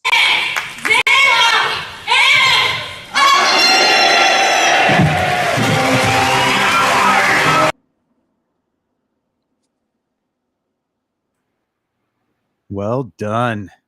Bravo. I have missed doing that so much. That really hit the spot. That got me even more hyped for this 5-star. She is the New Japan Strong Women's Champion, and it's funny that I don't really highlight it that much because I'm at a little bit of a turntable here, where I do want her to be a double champ going into this, but if not, I'll have to save my thoughts for a little later. But I've got to admit, the year Izumi's had, the bounce back, has been amazing. It's been my favorite year of hers since, I believe, 2022. Unsuccessful at capturing the IWGP, but being able to capture the artist, I believe she even got the pinfall victory in that. Yeah, I believe she did. I believe she pinned Soriano. And then eventually capturing the New Japan Strong in a triple threat featuring Mina and Mercedes. And then again, like, she's been a highlight of tag team wrestling. Her and Starlight Kid and Miyu Amasaki have been probably one of the best trios I've been watching in a long time, and the titles don't feel like they're just on them to be on them. Like, you know, you're in for a spectacle when you watch a Neo Genesis 3v3 match. Yeah, and that's not easy to do in the Artists of Stardom scene, because that scene can feel very random and sometimes very short lived. These title reigns just kind of come and go. So what they're doing is really nice to see. But Azumi as the single star, now we have to look back, and I guess her singles run so far has been, it's been 50-50. And she will be facing Bozilla, which is another reason why I'm glad that we were able to do these predictions, because the thumbnails are the current champions. But by the time that show airs, we might have new champions. When it comes to Azumi and just her as a singles competitor in this block, her and Starlight Kid will have forever business, whether it be in one-on-one or whether it be on 2v2s, all for the love of the game. And then Natsupoi and Azumi have not had a singles match since, I believe, 2020 or 2021. So it's been quite some time. And Sayaka Kurara is just climbing up that ladder of popularity. Like, the crowd really does love her. Stone Cold Rianne. I don't know how much more. I just need a Stone Cold Rianne button at this point. Natsuko Tora is one of the, I believe, if she is not, but the last faction leader in the list of faction leaders that Azumi has pinned in her 10-year career. And then Rina versus Azumi on that in the 5-star in the same block is a Prodigy versus Prodigy match. And last but not least, I saved this person for last. It is the heavy hitting Tomoka Inaba. I look forward to this match, not just because it pushes my agenda. It also pushes your agenda as well, Jason, from when we talked about the factions and who can potentially leave. Who knows? Maybe Azumi versus Tomoka Inaba is the match that pushes Tomoka Inaba into Neo Genesis. We have seen crazier things happen, and their battling in the 5-star GP last year was very dynamic. They couldn't beat they neither person could beat the other in their first match, and then they ended up embroiled in a triple tie between Azumi, Tomoka, and Mei Seira. So there was a lot for them to try and fight their way through. And maybe after the end of all this fighting, they'll realize that they're really ultimately quite similar. And maybe teaming up would be the best way to write the next chapter of their story. Hard to say, but in terms of Azumi herself, if she is able to enter this tournament as New Japan Strong Champion, all of the things I said about Starlight Kid apply to her. There is a laundry list of potential challengers for the New Japan Women's Strong title. I actually would like to see the possibility of Natsuko Tora challenging, because Natsuko Tora challenged Julia in 2024 for the New Japan Strong title, and that was one of the standout matches for Natsuko at that time. I think Azumi's always dangerous. She can beat you in less than 1 minute, and in a couple of these 5-stars, that has been the way the match has played out. Maybe she will even be able to do that to Starlight Kid. That would be one of the biggest shocking moments we could see in this tournament. But in terms of being in contention for the finals on that final night, I'm not too sure. I think right now the focus for Azumi will be making a name for herself in the New Japan Women's Strong division. And anything she exceeds, anything she does beyond that will absolutely not surprise me. But this is a very, very competitive landscape here in Red Stars B. So I wish them all luck, because it is going to be a very painful road to try and walk through. I also do want to point this out about Azumi, as she is, I believe, there's someone else that has. She is one of two people that has pinned the current World of Stardom champion in Saya Kamitani. So let that be the fire that fuels Azumi straight to the finals, possibly. As I've said in previous years and previous 5-star predictions and review, Azumi has a great history of pinning the previous and former, previous and future World of Stardom champions, but Sai Kamitani is her first current pinfall victory. So who knows? Maybe it is a precursor to the future in December.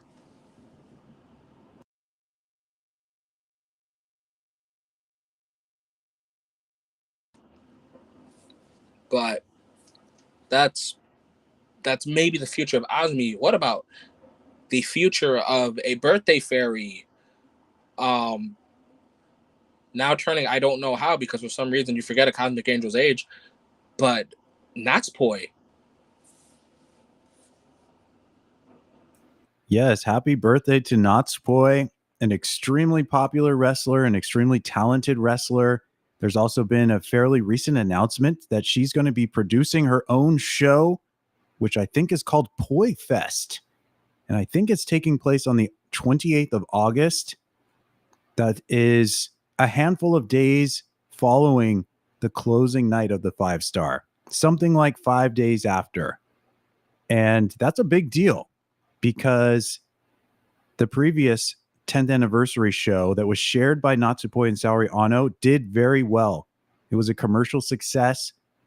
And the fact that the 5-star is taking place and then this Natsupoi sort of self-titled show is taking place, that's definitely something to keep an eye on. Natsupoi is going to come into this tournament either as the World of Stardom champion or as someone who has not only lost recently in an attempt to win the Goddess belts against Wingori, but also as someone who has lost that World of Stardom challenge against Saya Kamitani. I absolutely cannot wait to see Natsupoi face Tomoka Inaba.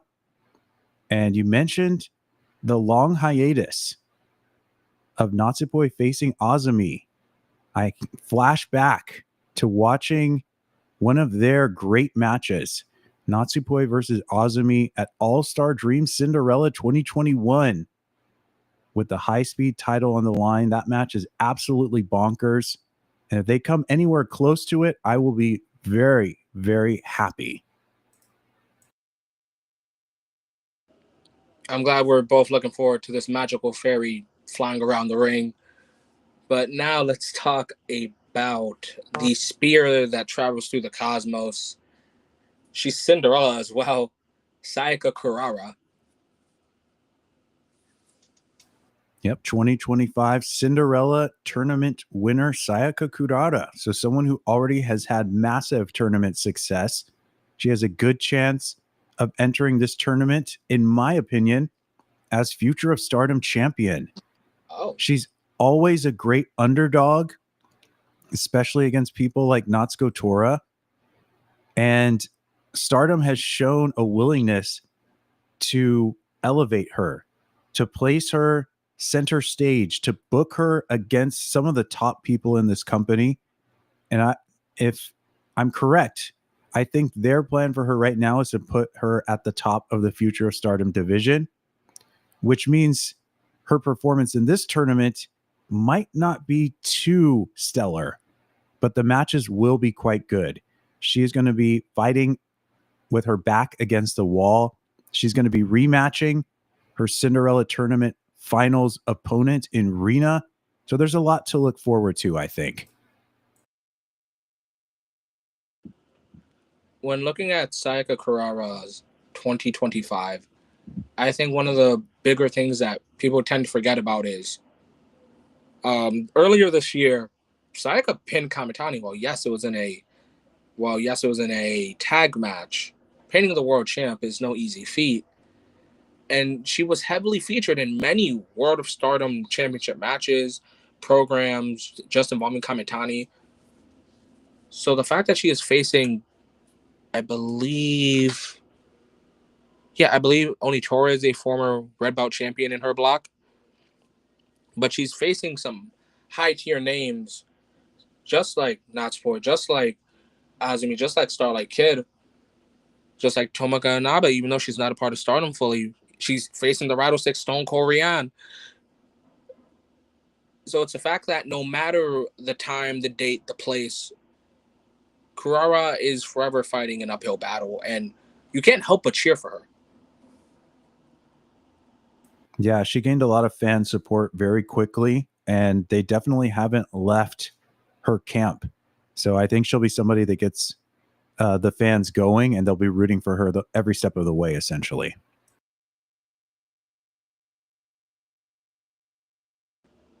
All right, next let's talk about what I personally call the missing piece to Neo Genesis, and it's a person that you believe needs to cut loose, representing God's Eye, maybe for how long, Tomoka Inaba. Yes, indeed. And she is making a return to Red Stars B. This is the block she was in last year, but last year was an absolute murderer's row. This year is also not an easy walk in the park either. And she had some big wins last year. She beat Tam Nakano. She beat Momo Watanabe, among others. She is absolutely a legit threat, even though she has lost the Queen of JTO title. I am looking forward to every single one of her matches. She brings a style to this block that not really most of the competition in the block can emulate. Strikes, submissions, grappling, intensity, traditional martial arts, warrior spirit. I mean, I'm just really excited, very much looking forward to what she does here, and whether it's an underwhelming result in terms of points or an overwhelming result, I think she is going to really, really turn some heads. So I can't wait. Honestly, I love the fact that she is in the same block as the likes of Starlight Kid and Azumi. As me personally, I think Azumi and Tomoka bring out the best of each other in a competitive way. And not just fans, but I also think Starlight Kid is pushing the agenda. As I believe their first encounter when Neo Genesis was formed and they faced God's Eye, Tomoka had said something along the lines of having the same goals as Neo Genesis, and that couldn't help but grab Starlight Kid's curiosity and say, "So you want to join Neo Gen?" And although Tomoka declined, maybe Starlight Kid hasn't given up on that goal. Yeah, it's a real shame that Shuri took some time away from Stardom because she won't be around to be able to talk some sense into Tomoka. This is the perfect opening for Neo Genesis to recruit her. Yes. And although it's a different person, Sayaka Kurara has beaten Azusa Inaba. So who knows? Maybe Cinderella has more confidence that she can possibly beat the bigger sister. But can Sayaka Kurara? Well, actually, Sayaka Kurara has beaten Natsuko Tora, and in the final, she did beat Rina. So lightning can strike twice. I don't know. Can she beat Stone Cold Rian though? Who knows how many beers she'll need? Or maybe she'll just like, Yes, the stuff of Sayaka Kurara's nightmares. The rattlesnake, Stone Cold Rion. I Her love. destiny is being forged as we speak. First, her challenge for the Future of Stardom title. Now, a chance to battle her way, to stomp a mud hole in the ass of Red Stars B. She is a big fan favorite in Stardom. She's not technically a rookie. She's got some experience.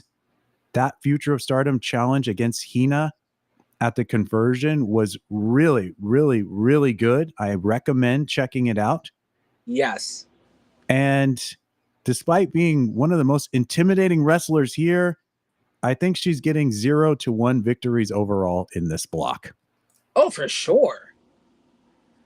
Oh my god, that is actually spot on. I genuinely think the only one she gets here is Tora. That's just because I believe it wasn't Rianne, it was someone else. but Natsuko Tora has a history of DQing herself in tournaments. So yeah, she could definitely get a DQ win over Natsuko Tora. Just because Natsuko doesn't want to go through the hell of fighting a full match with her. So I could see that happening. it's like, I'm not running through this. It's not worth it. But speaking of Natsuko, I'm going to keep the same sentiment I've said for Rianne. I generally think like maybe she gets 4 or 6 points, but for the majority of this, I do see Natsuko Tora just openly just DQing herself, or refs just getting so tired, but they're going to be like, you know what, it's fine, just keep the match going. Yeah, so many shenanigans, so much missed, so many people going blind.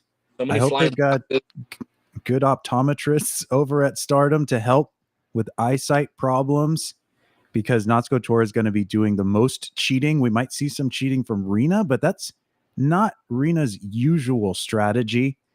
We have to mention that Natsuko did not compete in last year's 5-star GP. She ushered herself out. She kicked herself to the curb. So she might be walking into this tournament as a serious threat. She was very dangerous when she competed in 2023. And as I mentioned with Ruaka, Natsuko Tora might be walking into this tournament as one half of the Goddess of Stardom champions. Maybe. She's pretty much dangerous in any tournament she enters. It just depends on if Stardom has plans for her. And unfortunately for Natsuko Tora, quite often they don't have any plans for her. I'm glad you acknowledge that Stardom doesn't have any plans for her, so Natsuko's just going to make the plans for herself, and the plan is to DQ myself. Honestly, I want to think optimistic like Natsuko may have a chance at hitting finals, but just her track record is just violence over victory most of the time. Like, she doesn't have that me be the loca philosophy. Yeah, in her headcanon, she's in like a blinding people tournament, and the goal is just to blind as many people, and that's how you get points. So she's playing by a completely different set of rules. To her, it's whoever walks away is the true winner. But now we finally go to, honestly, Stardom's fastest rising star, that being the Pink Devil herself, that being Rina. Yes, the greatest Future of Stardom champion of all time, Rina, who has been confirmed to be competing in this 5-star GP. That was not a sure thing, but they have given her the green light. She is constantly overperforming each time that the stage gets bigger. With each new paradigm shift, Rina absolutely rises to the occasion.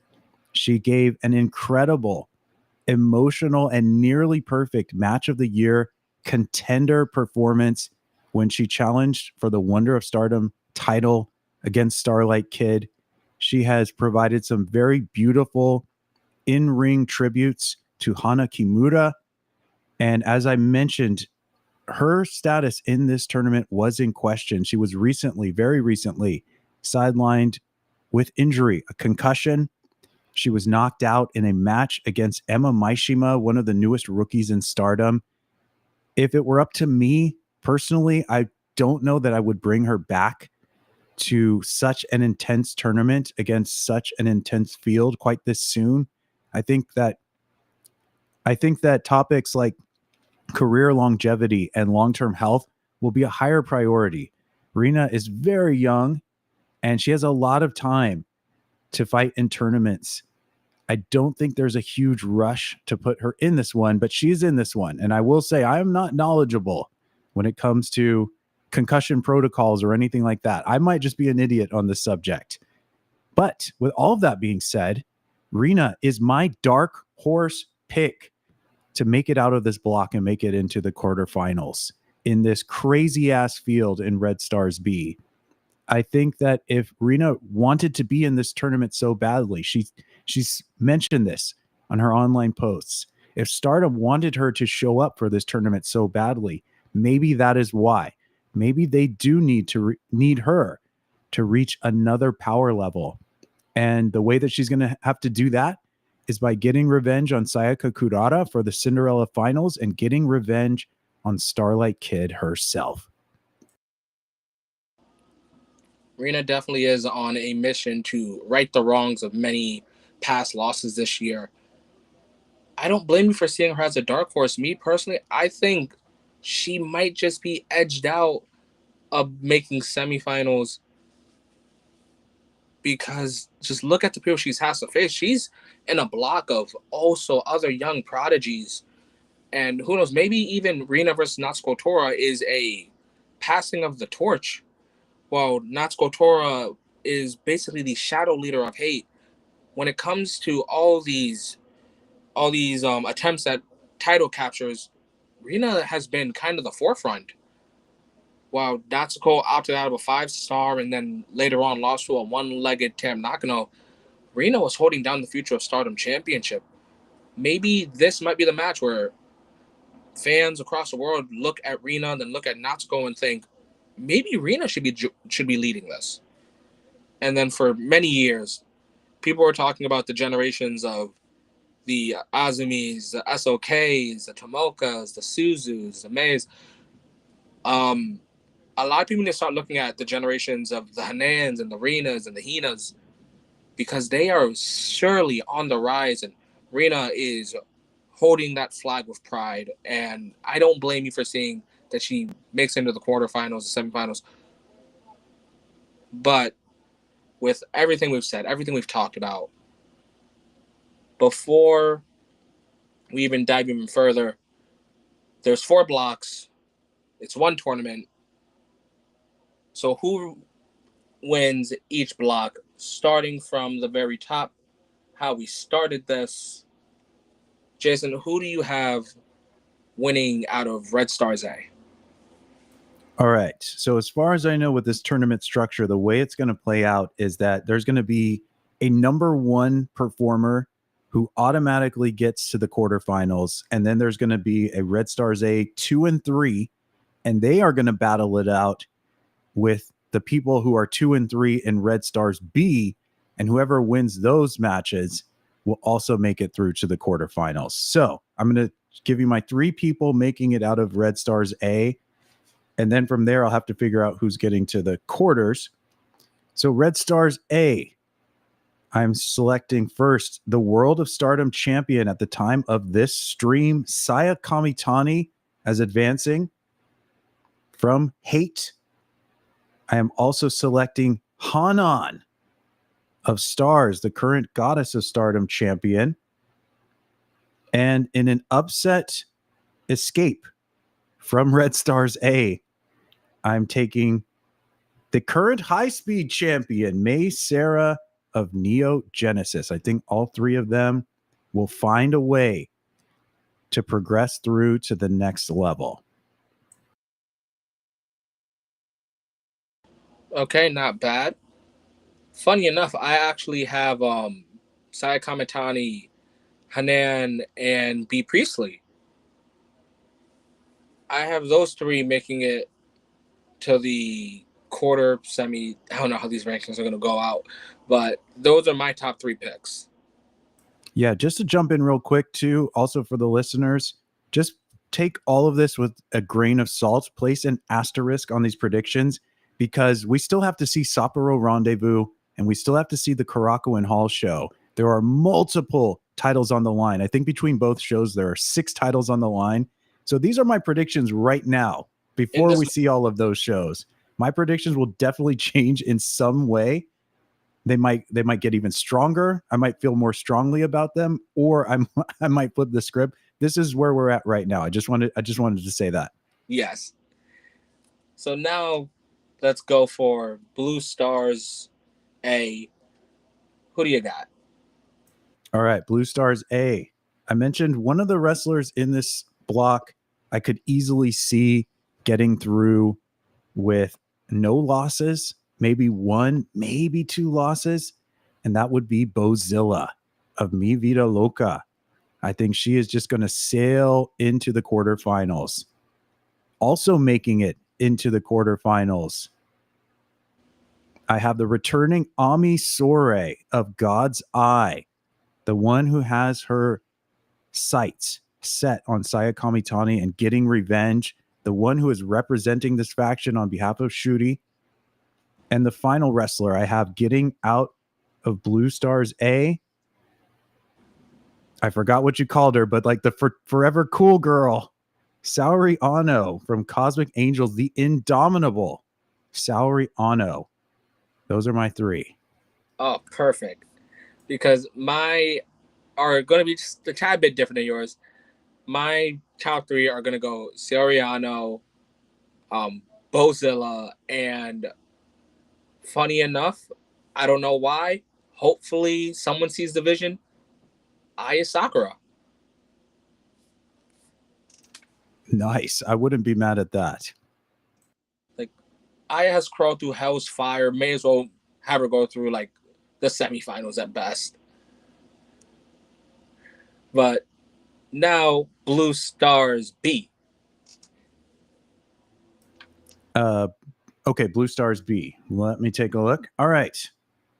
Another person who will be very difficult to even get a win against. We've got to get the IWGP champion, Sari, through to the quarterfinals. We also need to get former 5-star GP winner Suzu Suzuki of Mi Vida Loca through and out of this block for more craziness, more violence. And I hope this is true, because I've already stated if this is not true, it's going to be very, very bad for her. The Black Peach, Momo Watanabe, making it through on behalf of the Hate faction for Blue Stars B. Ooh, another one where we're going to slightly differ, but we're going to mainly connect. I am going to go with the IWGP World Champion, Sari, Make or Break Momo Watanabe, and Konami. If so Konami there'll be two members of the Hate. majority not getting DQ'd, I can definitely see Konami making it. Yeah, you really raised a strong point about Konami's work recently, ever since that white belt challenge, and just how menacing she's gotten. So it's very believable. I believe that she can do it. All right, now finally, Red Stars B. All right. Well, thanks everyone for listening to this stream. I do believe I'm about to get kicked off. So I'm just going to real quickly go through my three wrestlers here. It's been great being on the show. I hope you have me back, but you probably won't. I've got Rena of Hate, as I mentioned, as the dark horse to somehow stab everyone in the back during this dangerous game of Red Stars B and somehow slipped through. I also have the Sky Tiger Starlight Kid of Neo Genesis making her way through as well after several extraordinary matches. And for the sake of what I have cooked up for a little later in this tournament, we have Natsupoi, the birthday girl, the host of her own upcoming show, also making it out of Red Stars B. Well, everyone, that's my time. I think I'm going to be disconnected shortly. I'll just invite you right back right after. I did not know that this thing gives off a warning, but we're still beyond the air. But okay, so my three, and completely unbiased, I have Natsupoi. Actually, no. I actually have Rena, Tomoka Inaba, and definitely my most unbiased pick.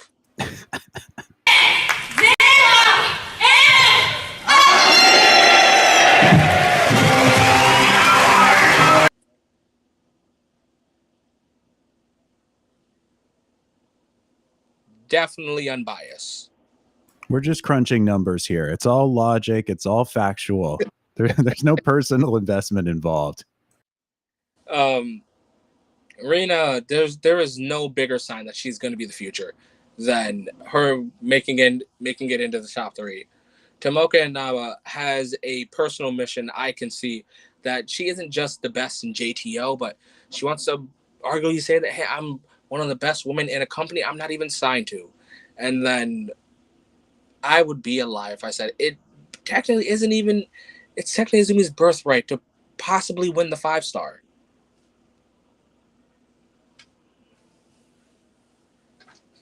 So, with all that being said, with all picks being made, before before we talk about finals, let's do some fantasy booking. So, Jason, there are 4 blocks, and the wrestling world is pretty huge. If you could, past or present, add one person to each block, who would it be? All right. Well, Any I'm going to company go. in the world. Okay. I'm going to go with everybody in their current form in the year 2025 to add a little bit of hyper realism to this fantasy booking. All right. Which block do I start with? Red Stars A? So, can you repeat that? Which block would you like me to start with? Should I start Yeah, with Red Red Stars. Stars A? Okay. So adding to the Red Stars A contingent, maybe to make B Priestley feel a little more welcome so that she's not the only foreigner, I'm bringing in none other than Alex Windsor, formerly of Eve, currently of AEW, who had a strong showing against Shooty when she challenged for the IWGP title. The successful title defense on Shooty's record. I think her intensity and size and power will match up very well with the other folks in this block. I think if I had to add someone, I would add, and it's funny you name someone from AEW because I was thinking Jamie Hayter, another former, well, I guess former, current, whatever, I don't know the relationship, friend of B Priestley. They were also former Goddess of Stardom champions together. So Jamie Hayter goes into the A block in this fantasy booking. Now let's shoot for Blue Stars B. I mean Blue Stars A. Okay, Blue Stars A. We've got an absolute behemoth giant in Blue Stars A with Bozilla, but I think we could add a little bit to the muscle power, a little bit to the strength. And because this wrestler, sadly, like many wrestlers this year, has announced her upcoming retirement, we've got to get her into this 5-star GP. I am bringing in from Team 200 kilograms, I am bringing in you to try and squash all of these little tiny wrestlers like Saya Ida, like bugs, and get one last nice, strong showing in Stardom before she does ride off into the sunset. That's actually a great pick. I was thinking because I said it earlier that they couldn't do it before, but in this fantasy booking, anything is possible. I was saying let's add Megan Bain in here. Crazy. That would be nuts. Now let's shoot for Blue Stars B. Okay, Blue Stars B. We've got so much intensity and violence in Blue Stars B. You just look across the landscape and everyone is looking to shed some blood. So we need to bring some warrior blood into Blue Stars B. We need someone who is absolutely up for a fight, is going to stare you down, intimidate the hell out of you, maybe blast you with a knee to the face or two. I'm going with Mika Iwata of Sendai Girls. I definitely don't want to put her in the same block as Saori Ano because Oh, they've thank God. each other a million times. That We would have might be able been to tease the chance that somehow they will cross paths in the battle for the quarterfinals, but we won't go that route. But if you just look at her against just about anybody in Blue Stars B, that's looking pretty brutal to me. so for Blue Stars B, I saw this block and I thought, you know who would be a great person? You know who would kick ass? You know who's a name that I need to see fight more Joshis? It is the Fallen Goddess, the Minion Overlord, the American Joshi, the forever Ring of Honor Women's World Champion, Athena. I would love to see Athena in Blue Stars B fighting the likes of Sari, fighting the likes of Suzu, fighting the likes of Momo. Who knows? Maybe Konami and Athena can bond over how unhinged they can both be.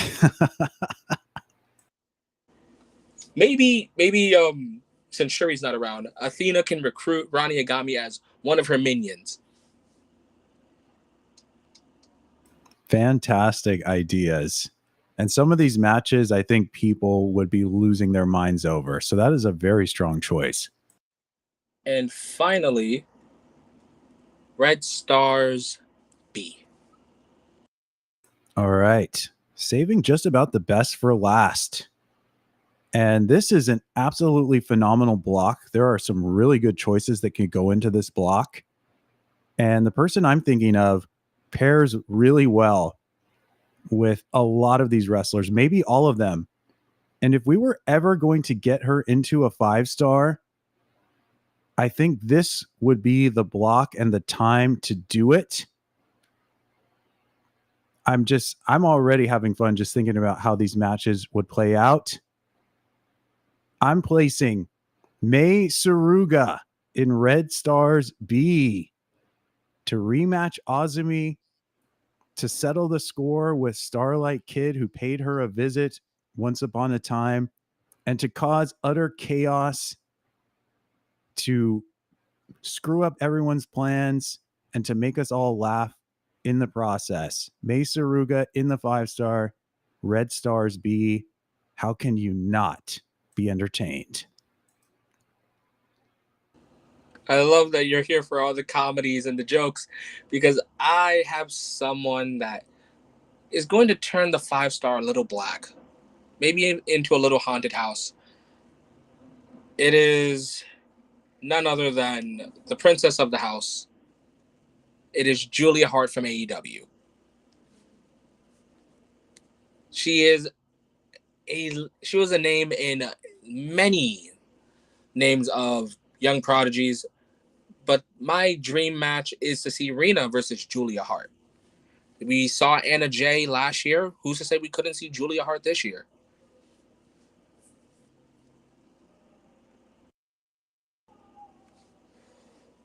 Yeah, But I can see a pattern now, because what I noticed in this tournament is that we've got no Saki Kashima, we've got no Koguma. oh We right, have a lot of people that are not even in Stardom. Mayu would provide a lot of comedy at a time like this. And I'm looking for people to kind of fill in that comedic role. So that's why I chose a couple of the people I chose. But you made some really great picks as well. thank you. I love that we went such different routes. Guys, also comment on your fantasy entries into the 5-star Grand Prix. But guys, we have reviewed everyone in this.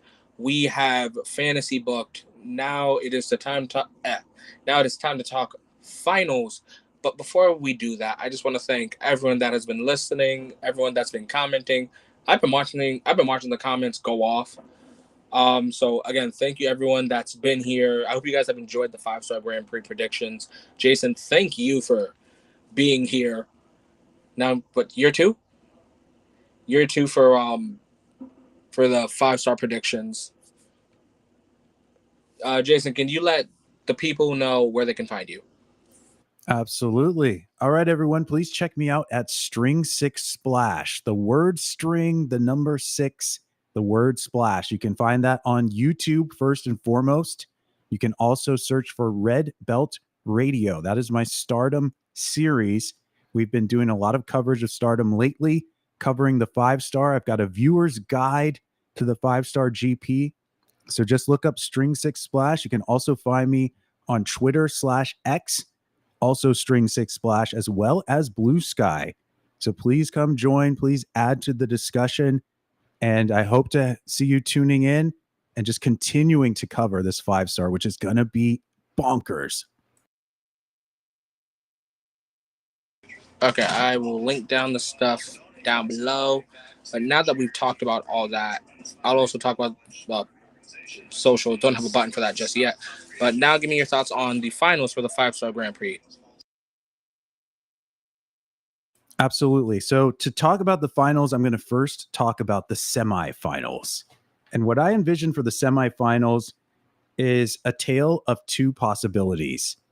On one side, the blue side of the 5-star GP bracket, the last two wrestlers standing, the IWGP champion, Sari, in one corner, and across from her, someone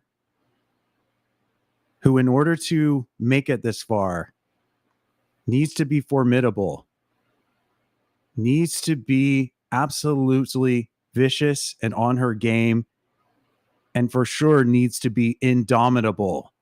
Saori Ano of Cosmic Angels. On the opposite side of the bracket in the semifinals, the World of Stardom champion Saya Kamitani, the Phoenix Queen, facing in a strange, perhaps cruel twist of fate. Someone that on July 21st, she will have already had to fight, Natsupoi of Cosmic Angels.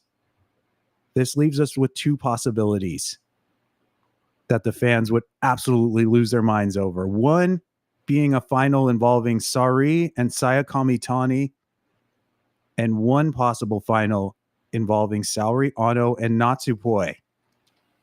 So let me now make my case for one of these wrestlers based on what they've been going through. One of these wrestlers has not gotten a major Stardom win all year long. This person was personally pinned in order to lose the Artists of Stardom championships. This person had to face their friend Tam Nakano one-on-one at Korakuen Hall and lose to Tam Nakano. This person then had to lose that friendship when Tam Nakano retired, leaving the Cosmic Angels faction with no leadership. And to this very day, we do not have an answer as to what the leadership of this team looks like. This person then went on to lose a Goddess of Stardom challenge. And if I am to be believed, on July 21st, this person will also once again lose in their attempt to become a 3-time Wonder of Stardom champion when they are handed a white rose by Starlight Kid. The only semblance of a victory that we have seen for the indomitable Saori Ano is the 10th anniversary show between Saori and Natsupoi. The only bastion of former glory for Cosmic Angels has been their shared friendship. And yet, strangely, we now know that Natsupoi will be hosting a solo show. Not a shared show with Saori Ano, but a show called Poi Fest. So to some degree, we know what is waiting for Natsupoi at the end of this tournament, but we don't know what is waiting for Saori Ano at the end of this tournament. So as I mentioned, when I talked about the contract signing of Saori Ano, who was given the white belt and given a very dramatic story involving losing that title to Mika Iwata and experiencing the Saori Ano crash out of 2024, we are very much in familiar waters now. Saori Ano didn't even want to challenge for the Wonder of Stardom title. She didn't have any confidence, and why should she? She hasn't been able to return to her former greatness. And if she, after drumming up the belief that she can beat Starlight Kid, is proven wrong and is lying there looking at the lights, we could see yet another Saori Ano crash out. But if last year's to be believed, every crash out is merely a precursor for a resurgence for Saori Ano. So I see standing across from each other in the 5-star GP finals in the blue block for the third year in a row, Saori Ano. This may be the last chance she has to win this tournament in the blue block. And we know that that is a color that she has an affinity for. Getting a fourth shot at the GP in the blue block is not likely. Certainly not the fourth in a row. So if she's going to win this tournament with her special color, her lucky color, this is probably the last chance. So she will face Natsupoi, who will just be on cloud 9, having avenged her red belt challenge and loss to Sayakami Tani. And they will have an epic final match. And I see the one getting their hand raised being the indomitable Saori Ano, your 2025 5-star GP champion. This prediction has been brought to you by String 6 Splash and is subject to change based on the events of Sapporo Rendezvous and the Korakuen Hall match next week.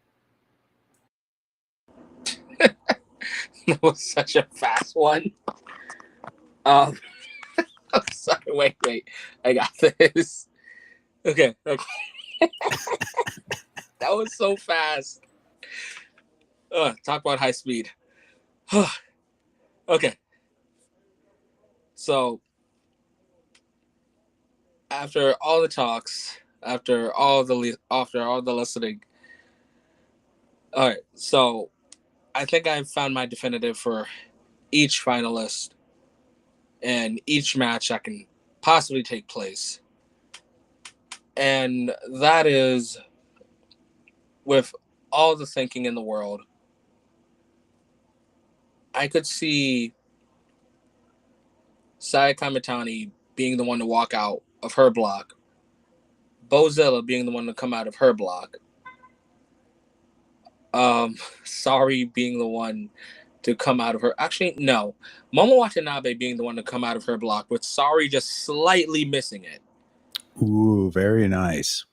And again, no bias at all. Azumi coming out of her block. Okay, now, I think I can kind of see where this is going. I could see a universe where Kamitani beats Bozilla through so much, and I mean so much hate shenanigans. Like, they dogpile on her for Kamitani to get the count-out victory. And then in a heartbreaking Momo as semifinals match between former Queen's Quest members, former Goddess Tag League winners, Momo Watanabe and Azumi, make or break Momo, doesn't get the win. Therefore, the 5-star finals being now former Queen's Quest members last year, 5-star GP finalists this year, and I could see a possible reality where the winner of the 2025 5-star Grand Prix is...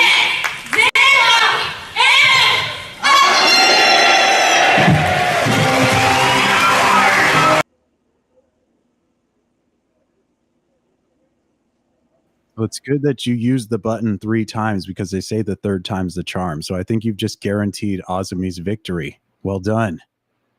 And if it's not a double champ, if it's not a triple champ, I'm still hoping for a double champ Azumi. And again, my answer was completely unbiased, as I have Azumi winning the 5-star Grand Prix.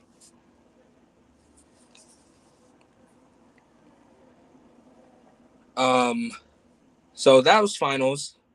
But more importantly, that was all of Talk for Glory's Stardom 5-star Grand Prix predictions. So again, Jason, thank you so much for joining us here on Talk for Glory. Your stuff will be linked down below. Who knows, maybe next time we talk, I might show up on Red Belt Radio. the 5-star is arguably the best tournament in women's wrestling. If you're not a part of the 5-star, I don't know what you're doing. But guys, I hope you guys enjoyed the listen. Make sure you guys follow Top Floor on all of our socials. I need to remember how to do the social media button. Oh wait, never mind. I remember how to do it. So make sure you guys follow the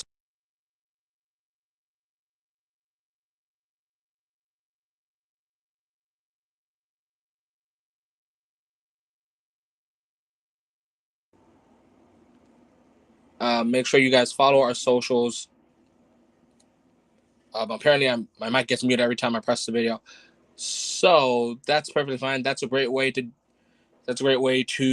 end this video. So, guys, I hope you guys do the most important thing when it comes to Talk for Glory. Hope you guys stay safe. Have a great day and/or night. Remember the socials.